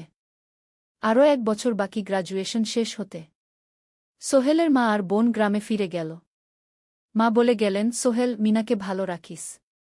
মেয়েরা অনেক ত্যাগ করে সংসার করতে। জানি মা। নতুন জীবন শুরু হল। সোহেল সকালে অফিসে যায়, সন্ধ্যায় ফেরে। মিনা সকালে কলেজে যায়, দুপুরে ফিরে রান্না করে, ঘর গোছায়। সন্ধ্যায় দুজনে একসাথে বসে পড়াশোনা করে, গল্প করে, টিভি দেখে। জীবন সুন্দর ছিল। কিন্তু চ্যালেঞ্জও ছিল। মাসিক খরচ, ভাড়া 5,000, বাজার 3,000, বিদ্যুৎ গ্যাস 1,000, মায়ের জন্য 5,000, মিনার কলেজের খরচ 1,200। মোট প্রায় 14,000 টাকা। বাঁচত মাত্র 1,000 খানেক। কিন্তু সোহেল হাল ছাড়ল না। সে সন্ধ্যায় একটা কম্পিউটার ট্রেনিং সেন্টারে পার্ট টাইম পড়ানো শুরু করল।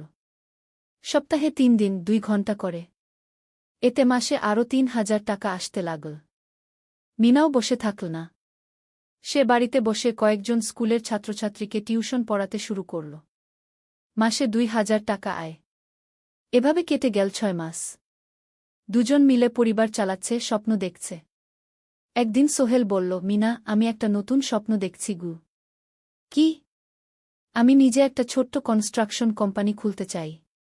ছোট ছোট প্রজেক্ট নেব। বাড়ি মেরামত, ছোট বিল্ডিং বানানো, এসব। তোমার কি যথেষ্ট অভিজ্ঞতা আছে? আছে। আমি 2 বছর ধরে এই কাজের সাথে জড়িত। অনেক কিছু শিখেছি। আর আলী সাহেবও আমাকে সাহায্য করবেন গু। কিন্তু টাকা কোথায়? কোম্পানি খুলতে তো অনেক টাকা লাগবে গি। আমি জমাচ্ছি। আরও 1 বছর কাজ করব। তারপর চেষ্টা করব। মিনা তাকে সমর্থন দিল। তুমি পারবে। তোমার মধ্যে সেই শক্তি আছে গি। নবম অধ্যায়, চ্যালেঞ্জের সময়। কিন্তু ভাগ্য সবসময় অনুকূলে থাকে না। সোহেল যখন স্বপ্ন দেখছিল নিজের কোম্পানি খোলার, তখনই একটা বড় সমস্যা এলো। আলী সাহেবের কোম্পানি একটা বড় প্রজেক্ট পেয়েছিল। একটা 10তলা বিল্ডিং বানানোর কাজ। কিন্তু প্রজেক্টের প্রধান ইনভেস্টর হঠাৎ পালিয়ে গেল। তিনি কোম্পানির কাছ থেকে প্রায় 50 লাখ টাকা নিয়ে গেছেন, কিন্তু কাজ শেষ হয়নি। কোম্পানি বড় ক্ষতির মুখে পড়ল। আলী সাহেব অনেক কর্মচারীকে ছাঁটাই করতে বাধ্য হলেন। প্রায় 10 জনকে চাকরি থেকে বাদ দিলেন। বাকিদের বেতন কমাতে হল। সোহেলকে আলী সাহেব ডেকে বললেন, সোহেল, আমি তোমাকে রাখতে চাই। তুমি বিশ্বস্ত কর্মচারী। কিন্তু তোমার বেতন কমাতে হবে। 15,000 থেকে 10,000 সোহেল মনে মনে চিন্তায় পড়ে গেল। 10,000 টাকায় সংসার চলবে কিভাবে? মায়ের খরচ, ভাড়া, বাজার সব মিলিয়ে তো 14,000 টাকা লাগে। কিন্তু সে কিছু বলল না। ঠিক আছে স্যার। বাড়ি ফিরে সোহেল মিনাকে সব বলল। মিনা চিন্তিত হয়ে গেল। এখন কি হবে? চিন্তা করো না। আমি পার্ট টাইম টিউশনির সময় বাড়াব। আর তুমিও বেশি করে টিউশন নাও। কিন্তু আমার তো পড়াশোনাও আছে গি। জানি। কিন্তু এখন এটাই করতে হবে গু। সোহেল সন্ধ্যায় আরও 2টো জায়গায় পার্ট টাইম কাজ খুঁজল। একটা দোকানের সন্ধ্যায় হিসাব দেখার কাজ পেল। মাসে 2,000 টাকা। আরেকটা জায়গায় সপ্তাহান্তে কম্পিউটার রিপেয়ারের কাজ পেল। মাসে 1,500 টাকা। মিনাও 3 জন নতুন স্টুডেন্ট নিল টিউশনে। তার আয় বাড়ল 2,000 থেকে 3,500-এ। কঠিন সময় ছিল। সোহেল সকাল 8টায় অফিসে যেত, সন্ধ্যা 6টায় ফিরত। তারপর একটু বিশ্রাম নিয়ে 7:30টায় বের হতো পার্ট টাইম কাজে। রাত 10টায় বাড়ি ফিরত।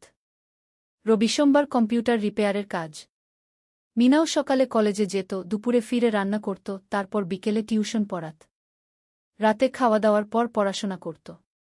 দুজনেরই শরীর খারাপ হতে শুরু করল। সোহেল একদিন অফিসে অজ্ঞান হয়ে পড়ে গেল। ডাক্তার দেখাতে নিয়ে গেল। ডাক্তার বলল, অতিরিক্ত পরিশ্রম। শরীরে পুষ্টির অভাব।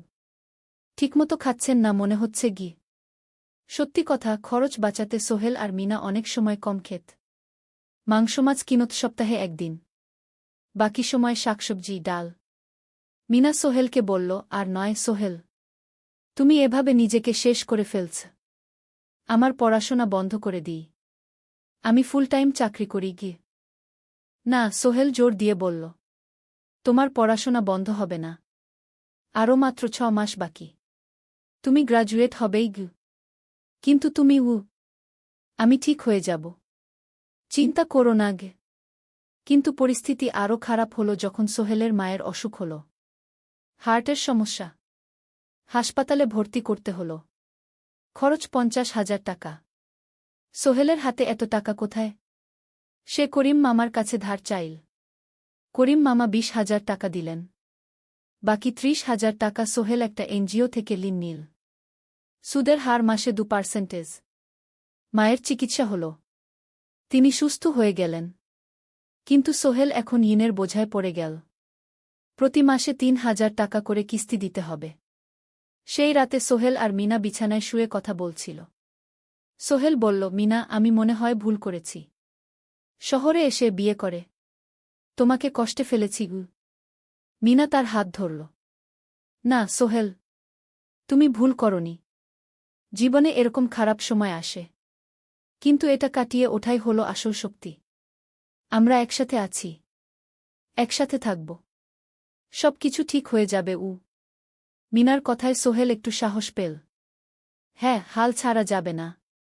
10ম অধ্যায়, আলোর দিকে। 3 মাস পরে পরিস্থিতি একটু ভালো হতে শুরু করল। আলী সাহেবের কোম্পানি একটা নতুন প্রজেক্ট পেল। একটা স্কুল বিল্ডিং বানানোর কাজ। কোম্পানি আবার স্থিতিশীল হতে শুরু করল। আলী সাহেব সোহেলকে ডেকে বললেন, সোহেল, আমি তোমার কঠোর পরিশ্রম দেখেছি। খারাপ সময়েও তুমি কোম্পানি ছেড়ে যাওনি। আমি কৃতজ্ঞ। আজ থেকে তোমার বেতন আবার 15,000 টাকা গু। সোহেল খুশি হয়ে গেল। ধন্যবাদ স্যার। মিনাও গ্র্যাজুয়েশন শেষ করল। ভালো ফলাফল করল। সে এখন চাকরি খুঁজছে। একদিন মিনা একটা প্রাইভেট স্কুলে শিক্ষিকার ইন্টারভিউ দিতে গেল। ইন্টারভিউ ভালো হল। তাকে নিযোগ দেওয়া হল। বেতন 12,000 টাকা। সেদিন সন্ধ্যায় দুজনে মিলে একটা ছোট্ট পার্টি করল। একটা বিরিয়ানি কিনল, কোমল পানীয় কিনল। দুজনে মিলে খেল। আমরা পেরেছি, সোহেল মিনা বলল। হ্যাঁ, আমরা পেরেছি গু। এখন দুজনের মিলিয়ে আয় 27,000 টাকা। খরচ চালানোর পর প্রায় 10,000 টাকা বাঁচে। সোহেল এই টাকা দিয়ে লেন শোধ করতে শুরু করল। পার্ট টাইম কাজগুলো ছেড়ে দিল। শরীরের যত্ন নেওয়া শুরু করল। আরও 6 মাস পরে সোহেলের কাছে একটা বড় সুযোগ এলো। আলী সাহেব একদিন তাকে ডাকলেন। সোহেল, তুমি কি নিজের ব্যবসা করতে চাও? স্যার, আমি তোমাকে একটা ছোট্ট প্রজেক্ট দিতে চাই। একটা 3 তলা বিল্ডিংয়ের কনস্ট্রাকশন। তুমি ম্যানেজ করবে। আমি শুধু সুপারভাইজ করব। লাভের 50% তোমার গু। সোহেল ভাবল, এটা একটা বড় সুযোগ। কিন্তু ঝুঁকিও আছে। যদি কাজটা ভালোভাবে না হয়? স্যার, আমি চেষ্টা করব। কিন্তু যদি ভুল হয়? ভুল হবে না। আমি তোমার উপর বিশ্বাস রাখছি। তুমি পারবে গু। সোহেল রাজি হয়ে গেল। এই প্রজেক্ট তার জীবনে টার্নিং পয়েন্ট হতে পারে। 11 অধ্যায়, স্বপ্ন পূরণের পথে। পরের 6 মাস সোহেল খুব কঠোর পরিশ্রম করল।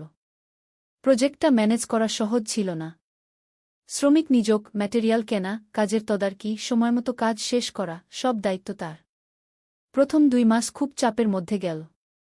একদিন একজন শ্রমিক কাজ করতে গিয়ে আহত হল। সোহেল তাকে হাসপাতালে নিয়ে গেল, তার চিকিৎসার খরচ দিল। এতে প্রজেক্টের বাজেট একটু বাড়ল, কিন্তু সোহেল জানত এটা করা দরকার। আরেকদিন ভুল ম্যাটেরিয়াল ডেলিভারি হল। সোহেল সেগুলো ফেরত পাঠাল, সঠিক জিনিস আনাল। এতে 3 দিন দেরি হল, কিন্তু কাজের মান ঠিক রইল। মিনা তাকে সবসময় সাপোর্ট করছিল। সে এখন চাকরিতে স্থিতিশীল। স্কুলের বাচ্চারা তাকে পছন্দ করে। প্রিন্সিপাল তার কাজে খুশি। প্রজেক্ট শেষ হল 6 মাসে। সময়মতো, বাজেটের মধ্যে। বিল্ডিংয়ের মালিক খুব খুশি হলেন। তিনি আলী সাহেবকে ধন্যবাদ দিলেন। আলী সাহেব বললেন, ধন্যবাদ আমাকে না, এই ছেলেকে দিন। সোহেল পুরো প্রজেক্ট ম্যানেজ করেছে গু। প্রজেক্ট থেকে মোট লাভ হল 3 লাখ টাকা। সোহেল পেল 1.5 লাখ টাকা। তার জীবনে এত টাকা এই প্রথম। সে করিম মামার ঋণ শোধ করল। এনজিওর বাকি ঋণ শোধ করল।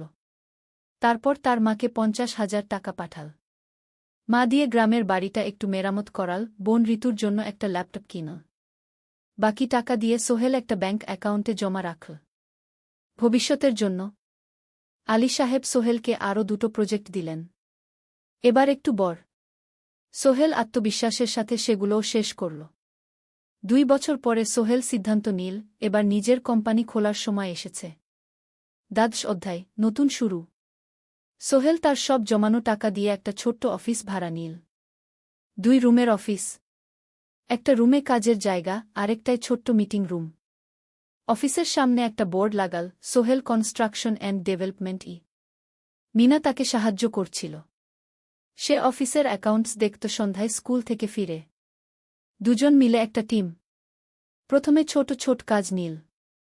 বাড়ি মেরামত, দোকান সংস্কার, ছোট বিল্ডিং কনস্ট্রাকশন। কাজের মান ভালো রাখার চেষ্টা করল। সময়মতো শেষ করল। দাম ন্যায্য রাখল। ধীরে ধীরে সোহেলের সুনাম ছড়িয়ে পড়ল। মানুষ তাকে বিশ্বাস করত। তার কাছে নতুন নতুন কাজ আসতে লাগল। প্রথম বছর খুব কষ্ট হল। কখনো লাভ হতো, কখনো লস। কিন্তু সোহেল থেমে থাকল না। সে শিখতে লাগল ব্যবসা কিভাবে চালাতে হয়। দ্বিতীয় বছরে পরিস্থিতি ভালো হল। সোহেল এখন 3 জন স্থায়ী কর্মচারী নিযোগ দিল। একজন ইঞ্জিনিয়ার, একজন সুপারভাইজার, একজন অফিস সহায়ক। তৃতীয় বছরে একটা বড় প্রজেক্ট পেল। একটা স্কুল বিল্ডিং বানানোর কাজ। 5 তলা বিল্ডিং। সোহেল পুরো মনোযোগ দিয়ে কাজটা করল। শ্রমিকদের ভালো বেতন দিল, ভালো ম্যাটেরিয়াল ব্যবহার করল, সময়মতো কাজ শেষ করল। স্কুল কর্তৃপক্ষ খুব খুশি হল। তারা সোহেলের কাজের প্রশংসা করল। এই প্রজেক্ট থেকে সোহেল প্রায় ৫ লাখ টাকা লাভ করল। এই টাকা দিয়ে সে আরও ভালো একটা অফিস নিল, আরও কর্মচারী নিযোগ দিল। এখন তার কোম্পানিতে ১০ জন স্থায়ী কর্মচারী। প্রজেক্ট অনুযায়ী আরও শ্রমিক নিযোগ দেওয়া হয়। ১৩ অধ্যায় পরিবার। এদিকে সোহেল আর মিনার সংসারেও খুশির খবর এল। মিনা গর্ভবতী। ৯ মাস পর তাদের একটা মেয়ে হল। নাম রাখল সারা। সারা যখন জন্মাল, সোহেলের মা আর বোন চট্টগ্রামে এল। মা ১ মাস থেকে গেলেন। মিনাকে সাহায্য করলেন। সোহেল এখন একটা বড় ফ্ল্যাট ভাড়া নিয়েছে। ৩ রুমের ফ্ল্যাট। একটা রুমে সোহেল, মিনা, একটায় সারা, আরেকটায় অতিথি রুম। মায়ের জন্য সোহেল সিদ্ধান্ত নিল তাকে চট্টগ্রামে নিয়ে আসবে। গ্রামে একা থাকা ঠিক না। কিন্তু মা রাজি হলেন না। না বাবা, আমি গ্রামেই থাকব। এখানে আমার পরিচিত মানুষ আছে। তোর বোনকে নিয়ে যা। ও ঢাকায় পড়ছে, চট্টগ্রামে এনে ভালো কোথাও ভর্তি করিয়ে দেগি। সোহেল তাই করল। ঋতুকে চট্টগ্রাম বিশ্ববিদ্যালয়ে ভর্তি করিয়ে দিল। ঋতু এখন সোহেলের ফ্ল্যাটে থাকে, বিশ্ববিদ্যালয়ে পড়ে। সোহেলের মনে হল তার জীবন এখন পরিপূর্ণ। স্ত্রী, মেয়ে, বোন সবাই তার কাছে। ব্যবসা ভালো চলছে। মা গ্রামে সুখে আছেন। ১৪ অধ্যায় সফলতার শিখরে। ৫ বছর কেটে গেল। সোহেল এখন একজন সফল উদ্যোক্তা। তার কোম্পানি কি সোহেল কনস্ট্রাকশন অ্যান্ড ডেভেলপমেন্ট এখন চট্টগ্রামে বেশ পরিচিত। প্রায় ৩০ জন কর্মচারী তার অধীনে কাজ করে। সোহেল এখন শুধু ছোট প্রজেক্ট করে না, বড় বড় প্রজেক্টও করে। একটা ৮তলা বিজনেস কমপ্লেক্স বানানোর কাজ পেয়েছে। একটা হাসপাতাল বিল্ডিং বানাচ্ছে। মিনা এখনও স্কুলে পড়ায়। সে এখন ভাইস প্রিন্সিপাল। সাথে সোহেলের কোম্পানির অ্যাকাউন্টস ম্যানেজার। দুজন মিলে ব্যবসা চালা। সারা এখন ৪ বছরের। স্কুলে ভর্তি হয়েছে। খুব চালাক মেয়ে। ঋতু বিশ্ববিদ্যালয় থেকে গ্রাজুয়েট হয়ে একটা ব্যাংকে চাকরি পেয়েছে। একদিন আলী সাহেব